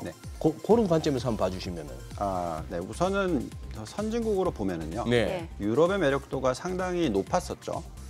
그래서 아무래도 이제 유럽 쪽 특히 독일, 영국, 프랑스 이런 쪽에 대한 관심을 가지시라고 말씀을 드렸었는데 지금 최근에 또 다시 보면은 많이 올라와서 유럽 쪽이 많이 올라와서 그래서 저기에 나와 있듯이 지금 상대적인 매력도로 보면은 다시 미국 쪽이 더 좋아 보여요. 나스닥. 그래요. 나스닥 100이랑 나스닥 또 러셀 2000 이쪽이 오히려 상승 여력이 더 높아 보입니다. 나스닥도 최근에 많이 올라왔잖아요. 그렇죠. 그래서 제가 볼 때는 탄력은 오히려 좀 미국 쪽에 있을 수도 있습니다. 그런데 성향을 보시면은 나스닥의 매력이 있을 때는 원래 달러가 약세입니다. 왜냐하면 워낙 매출 비중 중에서 나스닥 100기업 같은 경우에는 60%가 해외 쪽이거든요. 해외 매출이니까. 그래서 결국은 추세는 전체적으로 달러 약세가 맞고요. 여기에 그냥 유럽 쪽을 더 투자를 할 것이냐, 미국 쪽을 더 투자를 할 것이냐 이런 케이스인데 어쨌든 시가총액으로는 당연히 미국이 월등하게 더 높으니까 지금은 저희는 오히려 유럽 쪽보다는 미국의 나스닥과 러셀 2000에 초점을 더 맞추는 전략을 펴고 있습니다. 근데 이제 여기서 좀 한 발짝 더 나아가서 얘기를 해드리자면 신흥국 투자죠. 근데 그 신흥국 투자에 있어서 가장 중요한 두 개의 국가가 중국과 한국이라고 저희는 생각하고 있고요. 그래서 지금 방금 소장님께서 말씀하셨는데 저는 정말 요즘에 한국 투자자분들이 물론 단타하시는 분들도 많습니다만 정말 장기 투자라든지 투자의 어떤 성향이 많이 바뀌셨다고 생각해요. 가장 대표적인 흐름을 보면은 테슬라에 대한 투자를 보시면 알 수가 있습니다. 과거 같으면은 테슬라가 그렇게 주가가 많이 빠지면 터질 거예요. 던졌을 겁니다. 불안하니까. 그게 아니고요. 작년 3, 4분기, 4, 4분기에 제일 많이 산 종목이 테슬라입니다. 빠지는 내내 사셨어요. 그리고 지금까지도 지금 1월 달에 다 반등을 했잖아요. 그때까지도 계속 사시다가 최근에 살짝 파셔요. 그러니까 그만큼 실현하시는 분들이 그러니까 그만큼 정말 대단히 잘 버티시고 또 오랜 기간 동안에 투자를 할 그런 마인드로서 투자를 하시는 분들이 늘어나고 있는 것 같아요. 제 옆에도 계십니다. 그렇군요. 그러니까요. 그래서 그런 걸 보고 있으면 이제는 장기적인 메가 트렌드라든지 장기적인 투자에 대해서 이해도가 훨씬 높아지신 것 같고요. 그렇기 때문에 한국 증시도 이제는 저평가 시대에서 좀 요즘에 뭐 SM 뉴스도 나오고 여러 가지 네. 뉴스 나오잖아요. 지배구조 문제에 대한 어떤 걱정을 자체적으로 좀 덜어내기 시작했지 않았나. 또 오늘 삼성물산 뉴스 나오면서 또 주가 튀죠. 그래서 이제 이런 것들을 계속 보고 있으면은 대한민국에 대한 어떤 주식에 대한 매력도가 점차적으로 저평가 구간은 해소가 될 수 있을 가능성도 있지 않을까라는 조그마한 기대 이걸 가지고 한국 증시를 들여다보고요. 그렇다 하더라도 그 기대보다는 우리나라의 산업 중에서 글로벌적으로 어느 정도의 경쟁력이 있는지를 다 들여다봤었을 때 가장 매력이 있고 가장 성장을 많이 할 수 있는 산업에 투자를 하자. 그렇게 지금 투자 전략을 세우고 있습니다. 그리고 앞서 그 신흥국 중에서도 보니까 중국도 매력이 있다고 보시는 것 같거든요. 그렇죠. 자, 작년 내내 중국에 대한 관심이 거의 뭐 없어졌었죠. 많은 투자자분들이 중국에 대해서는 사회주의 국가다, 어떻게 믿냐, 시진핑 독재다, 뭐 등등을 얘기를 하면서 미국이 계속 공격을 한다, 뭐 인권 침해 국가다, 뭐 이런 식으로 계속하면서 투자를 꺼려하셨잖아요. 그러면서 홍콩 특히 뭐 H지수 엄청나게 많이 빠지는 그런 현상이 나타났습니다. 근데 그거를 이해를 하시기에 결국은 정부 정책이 중요했던 거죠. 중국 정부가 작년 내내 거의 뭐 오픈을 하지 않았잖아요. 그러면서 사회적 불만이 엄청나게 많이 늘어났었고요. 그런 가운데서 부동산 가격도 하락을 했었고 헝다 사태도 터졌었고 여러 가지 부분들이 생겼었는데 지금 차트 한번 보시면은요. 완전히 바뀌었어요. 지금 그 M2 증가율이라고 합니다. 유동성 부여하는 거. 아까 뉴스 나오는 거 보니까 미국은 지금 마이너스 5%인데 중국을 보시면 M2 증가율이 지금 12.6%입니다. 예상치가 보시면 11.6%였는데 1%포인트가 더 높게 나오고 있어요. 그러네요. 그만큼 돈을 풀고 있다라는 얘기입니다. 이 정도로 높은 숫자가 나와서 시장을 끌어올렸었던 시기가 2014년, 15년이에요. 그때 상해종합지수가 150% 폭등을 했습니다. 1년도 안 되는 사이에. 그런 가운데서 지금 보시면 또 사회 융자, 뭐 또 신규 대출 이런 숫자들 한번 또 보여주시면 저기 오른쪽에 차트가 폭등을 하고 있죠. 자, 이런 숫자가 나오고 있는데 증시가 빠진다? 이런 거 제가 본 적이 없습니다. 지금 오른쪽에 확 올라가는 거는 그만큼 지금 또 대출이 늘어나고 있다 이렇게 보면 되죠. 그렇죠. 근데 이렇게 대출이 늘어나는 게 문제냐? 그렇지가 또 않아요. 왜냐하면 중국의 지금 저축률은 60%입니다. 높네요. 엄청나게 저축만 한 거예요. 작년에 소비도 안 하고. 그러면서 경제 성장률이 뚝 떨어져 있었단 말이죠. 그러니까 리오프닝을 안 했기 때문에. 근데 드디어 12월부터 리오프닝을 했고 여기에 대출도 늘어나고 있고 유동성 공급도 좋고 그럼 경제가 살아나야죠. 그죠? 그렇기 때문에 중국에 대한 매력도는 충분히 오래 있을 수 있습니다. 그래서 중국에 대한 투자 비중을 글로벌 포트폴리오상 시가총액 기준으로 지금 한 12%밖에 안 되거든요. 최소한 20% 들고 가야 되는 거 아닌가. 좀 더 늘려야 된다고요? 그 정도는 들고 가야 된다. GDP 규모로 보더라도 글로벌 전체 GDP의 20% 정도 차지하니까. 물론 사회주의 국가고 시진핑 독재고 이런 여러 가지 뉴스들이 있습니다. 그렇지만 그렇다 하더라도 어쨌든 기업에 투자를 잘 하시면 배당 성향이 높은 편이에요. 그래서 주주 환원을 잘 하고 있습니다. 그래서 그런 부분을 감안했었을 때 지금 중국 투자가 상당히 매력이 있고요. 근데 또 그렇다 하더라도 중국 싫다 이런 사람들이 있을 거 아니겠습니까? 그렇죠. 불안하잖아요. 그래도 미국이다. 그러면 한국을 사셔야죠. 왜냐하면 아무래도 한국은 미국과의 어떤 연관관계가 훨씬 더 크죠. 특히 이 전기차 부품, 신재생에너지, 반도체 다 지금 글로벌적으로 중국과 경쟁을 하는 산업에 있어서 그만큼 또 한국은 미국과 연관성이 높다 보니까 그리고 또 글로벌 시장 점유율이 굉장히 높은 산업들이잖아요. 그렇기 때문에 이 세 개 업종만큼은 한국도 투자를 하셔야 되는 거고요. 종목만 잘 골라내시면 올해 좋은 수익을 올리지 않을까 종목 생각이 듭니다. 매력도도 좀 분석을 해주셨잖아요. 좀 볼게요. 그래요. 자, 그러면 한국 종목으로 볼게요. 한국 종목은 저희가 계속 올려드렸던 부분이 있는데 이게 작년 4, 4분기부터 계속 올려드렸었습니다. 저희가 이제 기아차, 그때만 해도 기아차, 현대차가 상당히 매력이 있다라고 계속 말씀을 드렸었고요. 기아차가 매수 금액으로 봤을 때 외국인이 가장 많이 사는 종목이네요. 그래서 그만큼 이 전기차 쪽에 있어서는 글로벌 경쟁력이 테슬라 다음으로 있다라고 저희는 생각하고 있어요. 여기에 이제 또 신재생 에너지 부분에 있어서도 물론 중국이 장악을 하고 있습니다. 그렇지만 우리나라의 한화라든지 현대에너지솔루션이라든지 뭐 OCI라든지 등등의 어떤 경쟁력이 충분히 있다고 생각을 하고요. 또 나아가서 당연히 반도체 쪽 관련돼서의 매력도가 있다고 생각을 합니다. 그래서 저희가 딱 업종 3개만 뽑으라고 하면 한국에서도 똑같이 미국의 성장주와 연결이 돼 있어요. 우리가 AI, 자동화 뭐 이런 쪽 그게 반도체가 연결이 돼 있는 거고요. 그다음에 신재생에너지 태양광이 우리나라 또 연결이 돼 있는 거고요. 그다음에 전기차 부품이 또 우리나라와 연결이 되어 있습니다. 그래서 가장 뭐 상승 여력이 높다고 에코프로비엠은 계속 올라왔었어요. 지금 주가가 제가 보기엔 지난 한 2달 동안에 거의 50% 가까이 급등을 했죠. 그래서 지금 한국에서도 정말 매력이 있는 종목들 또 덜 오른 종목이 있어요. 특히 신재생 에너지 같은 경우에는 덜 오른 것 같아요. 그래서 관심을 가지실 필요가 있다라고 생각하고 있습니다. 아까 보여주신 그 중국의 그 신용 대출 느는 거나 M2 통화량 느는 거 보니까 그리고 이제 월요일 날 또 우리 저 이효석 이사가 가져온 게 그 야제니 리서치의 3대 중앙은행 자산 대차 대조표가 보니까 아직도 늘고 있는 거예요. 그리고 22하고 저기 연준이 줄이네 양적 긴축을 한 해 만에 해도 비호재가 하도 풀어제끼니까 3대 중앙은행 해버리니까 지금 일본하고 중국에서 저렇게 돈을 풀어대니 연준이 무슨 저렇게 아무리 인상 쓰면서 우리 긴축 가야 돼요 뭐 이러는데도 안 통하는 것 같고 딱 그 장면이 떠오릅니다. 24시간 사우나에 밤늦게 가면 이제 청소한다고 욕조에 물을 뺀다고 밑에 이렇게 고무 바킹 막아놓은 걸 빼거든요. 그럼 물이 빠져나가야 될 거 아닙니까? 근데 지금 또 물은 틀어놨어요. 탕에 물 채우는 그거는. 이러니 물이 빠집니까? 그러면은 물 빼는 건 연준이고.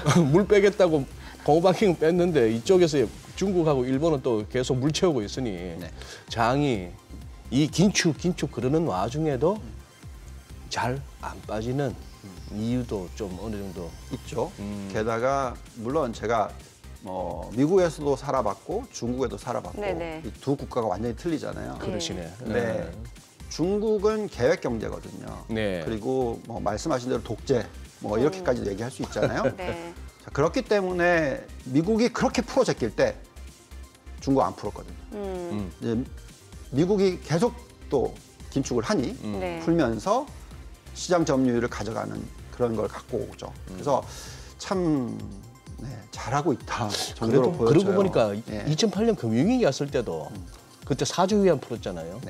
나름대로 구원투수 역할을 합니다. 돈으로는. 그렇죠. 그때는 제가 볼 때는 중국이 좀 너무 같이 풀었어요. 그래서 너무 힘들어졌었어요.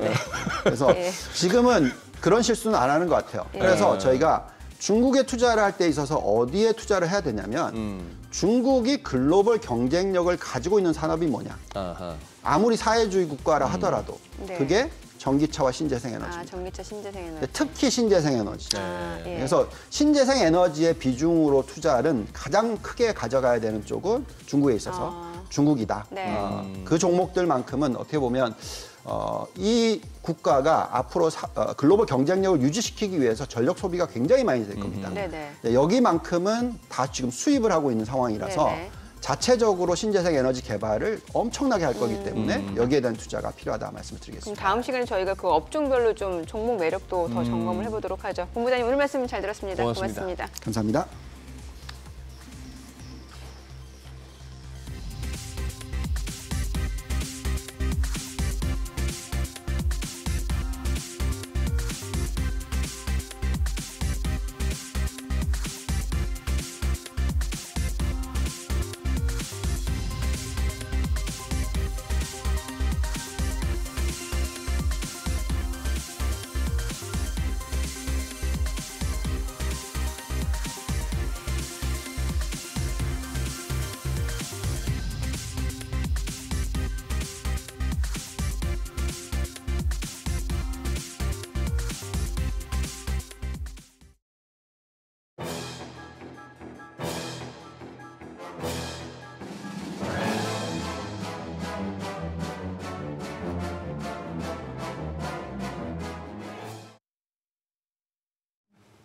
걸으면서 돈을 모으고 설문조사를 하면서 커피 쿠폰을 받고 고물가의 필수 지출을 줄이며 한 푼이라도 아끼는 사람들이 늘고 있습니다. 예, 이른바 짠테크족의 디지털 폐지 줍기를 문세영 기자가 알아봤습니다. 걷기만 하면 돈이 쌓인다고 해서 직접 걸어보겠습니다. 5,000걸음을 달성해서 10원이 적립됐고 5,000걸음을 더 걸으니 20원이 들어왔습니다. 이번엔 지도에 표기돼 있는 공원으로 이동했더니 20원을 받았습니다. 저는 이렇게 걷기만 했는데 50원을 챙겼습니다. 핸드폰을 들고 걷기만 해도 하루 최대 140원까지 벌 수 있습니다. 재미로는 할 만하겠지만 그걸로 정말 심각하게 돈을 벌어보겠다는 목적으로 하게 된다면 스트레스가 되겠죠. 설문조사에 응답만 해도 쿠폰을 주는 앱도 적지 않습니다. 저는 방금 설문조사에 참여해 100포인트를 받았습니다. 여러 설문조사를 진행해 포인트가 쌓이면 커피 쿠폰으로 바꿀 수 있습니다. 일명 디지털 폐지줍기로 불리는 앱을 이용한 짠테크는 참여 조건이 없고 휴대폰만 있으면 가능해 성인 남녀 4명 중 3명이 사용해본 경험이 있을 정도로 인기입니다. 걸으면 돈을 주는 토스 만보기 앱은 사용자가 8개월 만에 250만 명이 늘었습니다. 불황기를 맞아서 소소하지만 확실한 행복을 추구하는 경향이 짙어지고 있고요. 여기에 아껴 쓰고 투자하는 금융관념이 더해져서 짠테크라고 하는 새로운 라이프 스타일이 확산하고 있는 것으로 보입니다. 고금리 고물가에 따른 경기 침체가 계속되면서 고정 지출을 줄이거나 식비를 줄이는 등 다양한 짠테크가 각광을 받고 있습니다. SBS 비즈 문세영입니다. 네, 짠테크에 대해서 더 자세히 알아보겠습니다. 문세영 기자 나와 있습니다. 문 기자님, 지금 앞서 이제 소개해 주신 것처럼 스마트폰 앱으로 큰 돈은 진짜 아닙니다만 조금씩 돈을 모으거나 아끼는 방법, 이거 소개해 주신 거 말고도 많은가 봐요? 네, 그렇습니다. 네. 실제로 이제 같이 촬영했던 촬영 감독님이 실제로 그걸 이용을 하고 계셨는데 그래요? 한 3달, 4달 만에 한 5만 원 정도를 버셨다고 하시더라고요. 네. 이 정도면은 사실 쏠쏠하게 할 만하다고 생각을 했는데 이렇게 좀 폐지를 줍는 것처럼 조금씩 모으면서 몇백 원, 몇천 원 모은다고 해서 일명 디지털 폐지 줍기라고 부르는데요. 스마트폰을 통해서 설문조사에 참여하거나 걷기뿐만 아니라 출석 체크, 광고 보기 등을 하면서 포인트를 줘서 이 포인트를 나중에 프랜차이즈 쿠폰으로 바꿔주거나 실제 돈처럼 쓸 수 있는 것도 적지 않습니다. 네, 이렇게 해서 얼마나 돈을 버는지 혹시 통계가 따로 있나요? 네, 실제로 있었습니다. 인쿠루트라는 기업이 조사를 해봤는데 하루에 평균 312원을 버는 것으로 나타났습니다. 한 달 기준으로 수익 범위를 보면 3,000원 미만이 가장 많았고 5,000원에서 10,000원 미만이 그 다음으로 많았습니다. 예, 짠테크, 앱테크. 야, 진짜 요즘 용어 네네. 대단합니다. 일단 이 모으는 것도 있지만 또 아끼는 것도 이 짠테크의 일부라고요. 네, 그렇습니다. 네. 우리가 이제 줄이다가 이제 먹는 것, 그리고 통신비 이런 것까지 줄이는 분들이 되게 많으신데요.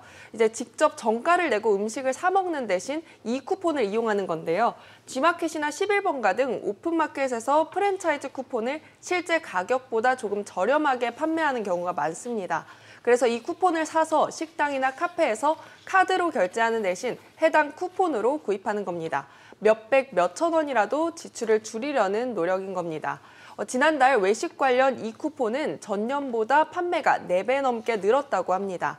그중에서도 피자나 치킨, 레스토랑이나 뷔페, 베이커리나 도넛 쿠폰이 지난해보다 특히 잘 나갔습니다. 네, 편의점에서도 짠테크 전략이 있다면서요? 네, 이렇게 짠테크가 성행하다 보니까 편의점에서도 이걸 마케팅 전략으로 내놨는데요. 네. 이제 편의점 마감을 임박한 음식을 좀 싸게 판매하는 라스트 오더 서비스가 지난 1월에 전달보다 이용자가 45% 증가했습니다.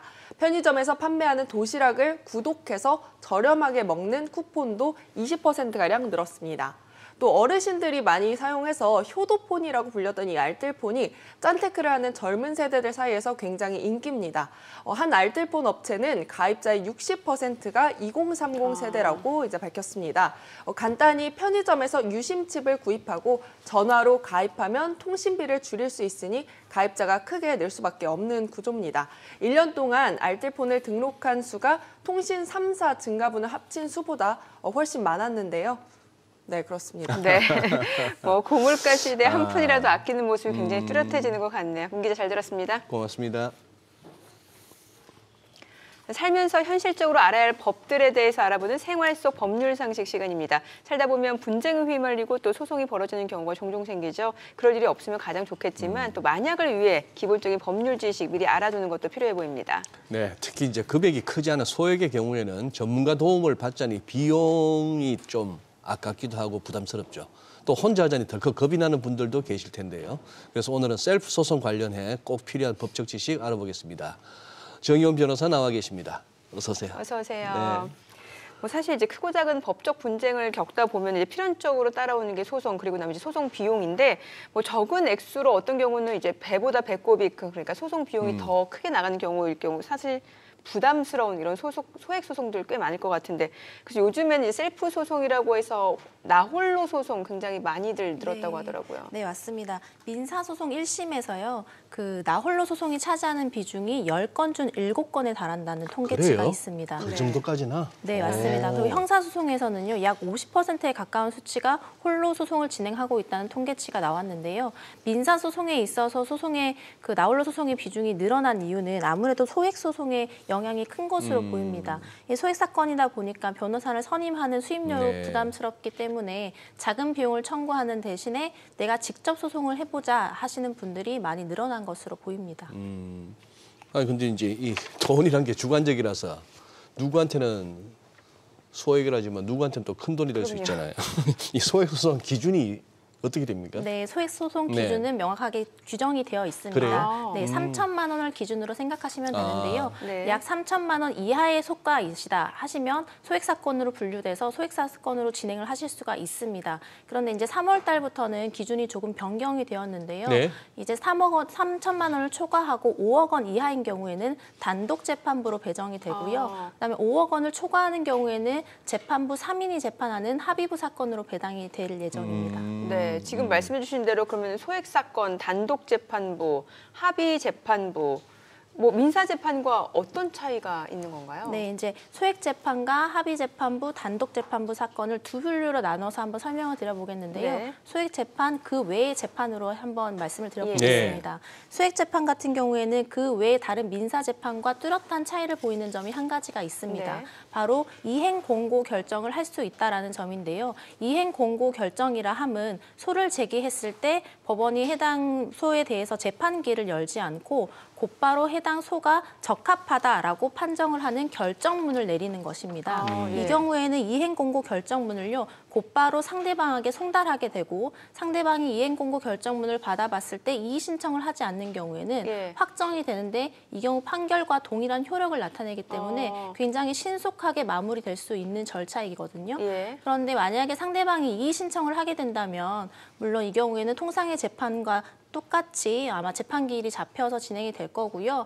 소액 사건이라고 하더라도 무조건적으로 이행 공고 결정이 내려지는 것은 아닙니다. 만약에 청구 취지가 불분명하다거나 증거가 명확하지 않다면 이행 공고를 내리는 대신 재판기일을 잡고 통상의 민사소송 절차와 동일한 절차로 진행된다는 점도 유의하셔야겠습니다. 예, 뭐 아무리 좀 뭐 간단하고 소액이라 하지만 이 소송은 또 소송이고. 사실 우리 일반 국민들이 법률 용어나 법적 절차 검찰이든 법원이든 가는 거 싫어해요. 그래 하는데 좀 어려울 것 같습니다. 이게 셀프 소송 진짜 가능한가요? 아까 통계 비중은 엄청난데. 네, 맞습니다. 네. 이제 민사소송 같은 경우에 직접 소장을 작성해야 된다는 부담이 굉장히 큰데요.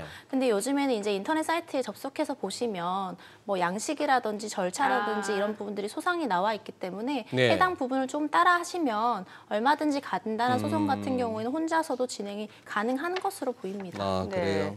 사실 법률 정보를 알아야 소송이 가능한 건데 이건 따로 어디에서 어떻게 알아볼 수가 있는 건가요? 네, 대법원에서 이제 운영하고 있는 나홀로 소송이라는 사이트가 있습니다. 아, 그래요? 나홀로 소송? 네, 맞습니다. 네. 해당 사이트에 접속을 하시게 되시면요. 사건 분류별로 소장과 각종 문서들이 양식으로 제공되고 있고요. 소송 절차도 상세하게 안내하고 있어서 해당 문서와 양식을 받아보셔서 한번 진행을 해보시면 누구나 따라하기 쉬울 수 있을 것 같고요.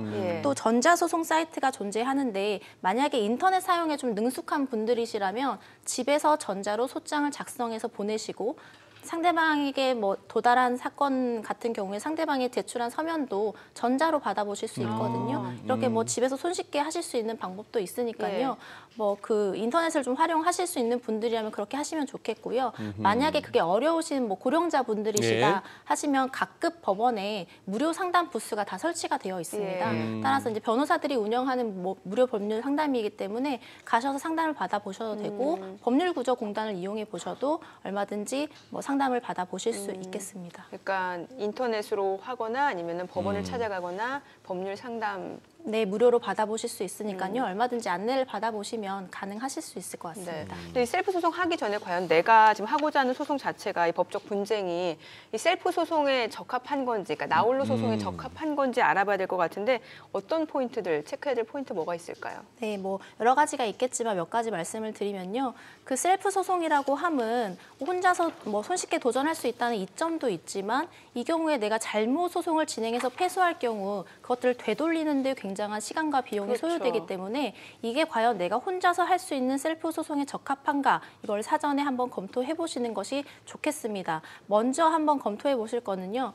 뭐 내가 청구하는 청구 금액과 이에 비례하는 증거를 가지고 있는가라는 문제입니다. 예를 들어서 대여금 청구 소송을 진행한다고 가정했을 때 내가 만약에 3천만 원을 청구한다면 3천만 원을 입증할 수 있는 증거가 있어야 되거든요. 계좌이체라든지 차용증. 맞습니다. 네, 차용증, 공정증서, 이체 내역 같은 것들을 가지고 있어야지만 손쉽게 내가 이제 소송을 진행했을 때 대여 사실을 입증할 수 있어서 내가 만약에 주장하는 바와 그 증거를 가지고 있는가 제일 처음에 고려해 보셔야 될 점이 바로 그 부분이고요. 그다음에 두 번째로는 소송에서는 상대방이 있거든요. 내가 소송을 제기하는 상대방이 존재하는데 이 상대방을 특정할 수가 있어야 됩니다.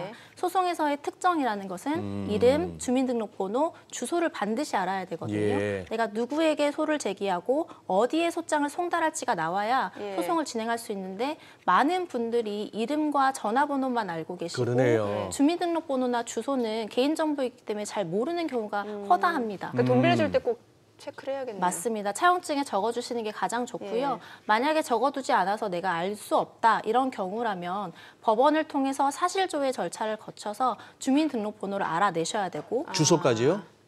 이제 주민등록번호를 먼저 알게 되면 보정 명령을 또 신청하게 되면 그 주소까지는 알아낼 수 있습니다. 이 두 단계의 절차를 또 거쳐야 되기 때문에 이런 부분들이 있다면 이건 전문가와 좀 상담을 받아보시는 것들을 권해드리고 있습니다. 지금 대목은 의외로 중요합니다. 돈 주면서 내가 계좌 이체했는 그거나 뭐 차용증 있다고 마음 놓을 게 아니라 네, 맞습니다. 차용증 자체 주민번호, 주소 다 이런 게 받아내. 지금 앞서 체크 포인트 중에 이제 수시로 그 관할 법원의 왕래가 가능하다, 뭐 가능해야 된다라는 얘기도 나오고 사실. 앞서 소장님 그랬잖아요. 법원 가는 것 자체가 스트레스가 만만찮아요. 크든 작든. 맞아요. 그러니까 마지막 항목들 앞서 화면에 나왔던 그런 부분들은 간과하기 좀 쉬운 부분일 것 같은데 어떤가요? 네, 맞습니다. 이제 제가 뭐 중요한 포인트들은 앞서 설명을 드렸고요. 또 그 외에도 관할법원이라는 것들이 있는데 내가 소송을 제기한다고 해서 무조건 내가 집 주위에 있는 법원에 갈 수 있는 것은 아니거든요. 그래서 상대방의 주소라든지 아니면 재판의 종류에 따라서 관할법원이 서울이 아니라 부산일 수도 있는 것이고 뭐 대구에 있을 수도 있는 것입니다. 상대 주소에 따라서. 네, 맞습니다. 따라서 내가 소를 제기할 때 관할법원이 어디이고 내가 해당 관할법원에 재판을 하러 직접 출석하실 수 있는지 그 부분을 소송 전에 반드시 한번 검토해 보셔야 되고요. 만약 내가 생업 때문에 어렵거나 거리가 멀어서 어렵다면 배우자나 형제자매, 뭐 회사라면 피용자를 대리인으로 출석시킬 수도 있으니까요. 그런 대리 출석 부분도 준비를 좀 하시는 것이 바람직할 것 같습니다. 또 뭐 소송을 당연히 하시다 보면은 스트레스가 만만치 않을 텐데 뭐 전문가인 저도 재판을 준비하다 보면 스트레스를 많이 받기 때문에 이게 소송 서류를 내가 무엇을 제출할지에 따라서 또 내가 어떤 주장을 어떻게 잘못하느냐에 따라서 소송의 승패가 좌우되기 때문에 굉장히 중압감과 스트레스를 많이 받으시는 분들은 이 부분들도 한번 고려해 보셔야 될 것 같습니다. 참 이게 근데 민사잖아요. 그러면은 약간 강제력이 별로 없잖아요. 네. 맞습니다. 야, 이게 이제 그러면 이게 소장을 쓰는 것부터 이제 직접 해야 된다는 얘기인데. 네, 맞습니다. 이 소장 쓰는 게 참 아유, 피고 원고부터 해서 아우 막 이거 소장 쓸 때 우리 정 변호사님이 주실 수 있는 팁이 있을까요? 어떻게 하면 좀 좋을 거다? 먼저는 이제 소장에 가장 꼭 들어가야 되는 필수적 기재 사항을 좀 아셔야 될 것 같습니다. 제가 계속 말씀드리지만 소장을 작성할 때는 당사자란이 있는데 여기에 이제 소를 제기하는 원고와 소 제기를 당하는 피고란이 있거든요. 여기에 주소, 주민등록번호, 이름을 다 적시를 해주셔야 되고요. 회사 같은 경우에는 상호와 회사의 주소, 대표이사의 명까지 적시를 해주시면 되십니다. 그리고 이제 당사자란을 다 채우셨으면 가장 중요한 것은 청구 취지와 청구 원인란인데요. 이 청구 취지와 청구 원인이라는 것은 내가 소송을 통해서 얻고자 하는 바가 무엇인지를 재판부에게 설명하는 것이다라고 생각하시면 좀 쉬우실 것 같습니다. 돈 돌려받기 위해서 한다? 네, 맞습니다. 내가 어떤 돈을 어떻게 돌려받고 싶은지, 왜 돌려받고 싶은지를 설명하는 란이다 생각하시면 될 것 같고요. 청구 취지와 청구 원인란을 이제 다 채우셨다면 청구 원인은 어떤 겁니까? 청구 원인은 뒤에서 좀 제가 자세히 좀 설명을 드리도록 하겠습니다. 네, 청구 취지와 청구 원인을 설명을 하였다면 이제 입증 방법을 좀 기재를 해주시고 입증 방법이라는 것은 증거거든요. 증거명들을 하나하나 기재를 해주시면 되고요. 그다음에 이제 작성 일자와 관할 법원을 기재하셔서 소장을 제출하시면 되는데 뭐 소장 제출에 굉장한 부담감을 느끼지는 않으셔도 되는 것이 만약 이 부분 중에서 좀 부족한 부분이 있으시다 하시면 법원에서 보정명령이 내려오기 때문에 해당 보정명령에 따라서 또 수정을 하실 수 있으니까 또 너무 압박감을 가지고 작성하지 않으셔도 될 것 같습니다. 그 청구 원인 그 설명을 해주세요. 네, 청구 취지와 청구 원인 약간 좀 단어 자체가 생경하실 것 같은데 청구 취지라고 함은 내가 이 소송을 통해서 받고 싶은 목적값이 무엇인가 그것을 기재하는 란이다라고 생각하시면 됩니다. 청구하는 취지. 네, 맞습니다. 예를 들면 대여금을 내가 뭐 3천만 원을 청구한다. 그러면 청구 취지 제일 첫 번째는요. 피고는 원고에게 금 3천만 원 및 이에 관한 이자 몇 %를 지급하라. 라는 취지의 청구 취지를 기재하시는 것이거든요. 그리고 이제 청구 취지에 또 반드시 들어가는 부분이 소송 비용에 관한 것인데요. 소송을 일단은 뭐 제기를 하게 되면 뭐 인지송달료라고 해서 각종 소송 비용들이 지출이 되는데 소송이 마무리되고 원고가 승소할 경우에는 소송 비용을 피고가 부담하라라는 취지의 판결을 내려달라는 기재를 하시게 됩니다. 또 금전소송 같은 경우에는 뭐 한 1년 정도, 3년 정도 이렇게 걸릴 수 있기 때문에 오랜 기간 동안 금전을 지급받지 못할 경우를 대비해서 1심 판결만 가지고도 바로 집행할 수 있도록 가집행에 관한 문구를 삽입하시기도 합니다. 그렇게 이제 청구 취지를 기재하셨다면 그 다음에 청구 원인을 기재하셔야 되는데 이 청구 원인이라고 함은 내가 이제 대여금을 청구했을 때 대여금이 어떻게 발생했고 내가 지금 대여금을 받지 못한 상태다라는 사실을 기재해 주시는 거거든요. 예를 들면 원고와 피고는 몇 월 며칠자로 얼마를 빌려주는 차용 계약을 체결했고 차용증을 작성하였는데 변제기가 지나도 피고는 나에게 돈을 돌려주지 않았고 내가 수차례 도촉했으나 피고는 뭐 묵묵부답으로 일관하였다. 그래서 나 별 수 없이 부득이 이 사건 소에 이르게 되었다. 뭐 이런 취지의 설명들을 시간 순서대로 기재해 주시면 됩니다. 요즘에 그 스마트폰으로 통화 녹음하시는 분들 많잖아요. 네네. 혹시 돈 빌려줄 때 그 통화 녹음해놓으면 그것도 좀 증거로 사용할 수 있을까요? 네, 뭐 증거로 사용하실 수 있고요. 만약에 뭐 녹음한 내용이 뭐 내가 돈을 빌려갔다는 내용이 있고 주소까지 다 말하라고 하고. 네, 맞습니다. 네, 그렇게 해서 차용증에 발음하실 수도 있을 것 같습니다. 아니요, 실생활 속에서 법률 상식이니까요. 마지막으로 셀프 소송에서 중요한 거 다시 한번 좀 포인트 체크를 좀 해주세요. 네, 아무래도 민사소송 같은 경우에는 증거 싸움입니다. 결국에는 뭐 억울한 사연도 아니고요. 내가 얼마나 증거로 입증 가능한가 이 싸움이거든요. 그래서 뭐 최대한 내가 수집할 수 있는 증거들을 수집을 하고요. 많은 양의 증거를 수집했다면 내가 주장하고 입증하고자 하는 바에 따라서 잘 증거들을 매치해서 제출하시는 것이 중요하겠습니다. 또 마지막으로 만약에 증거량이 굉장히 방대하시다면 내가 이 증거로 입증하고자 하는 바가 무엇인지 고민을 하시고요. 그 증거를 잘 정리해서 제출하시는 것도 하나의 팁이 될 수 있을 것 같습니다. 지인 중에 변호사가 있으면 도움이 되겠네요. 네, 맞습니다. 그게 가장 현명한 방법인 것 같아요. 나중에 뭐 별 그거 없이 이렇게 그만 그렇게 하면 될 거야 하는데 나중에 날라와요. 나 시간당 얼마다 이러면서 그래서 뭐 너하고는 한 20분 했으니까 싸게 해준다 이러면서 와요. 알겠습니다. 변호사님 오늘 말씀 잘 들었습니다. 고맙습니다. 네, 고맙습니다. 네, 저희 방송 중에 전해드린 내용과 관련해서 모든 투자 판단의 책임은 투자자분들께 있다는 점 다시 한번 알려드립니다. 네, 세상의 모든 돈 되는 정보 100분 머니쇼 오늘은 여기서 인사드리겠습니다. 저희는 내일 오전 8시에 다시 찾아뵙겠습니다. 시청해주신 여러분 고맙습니다.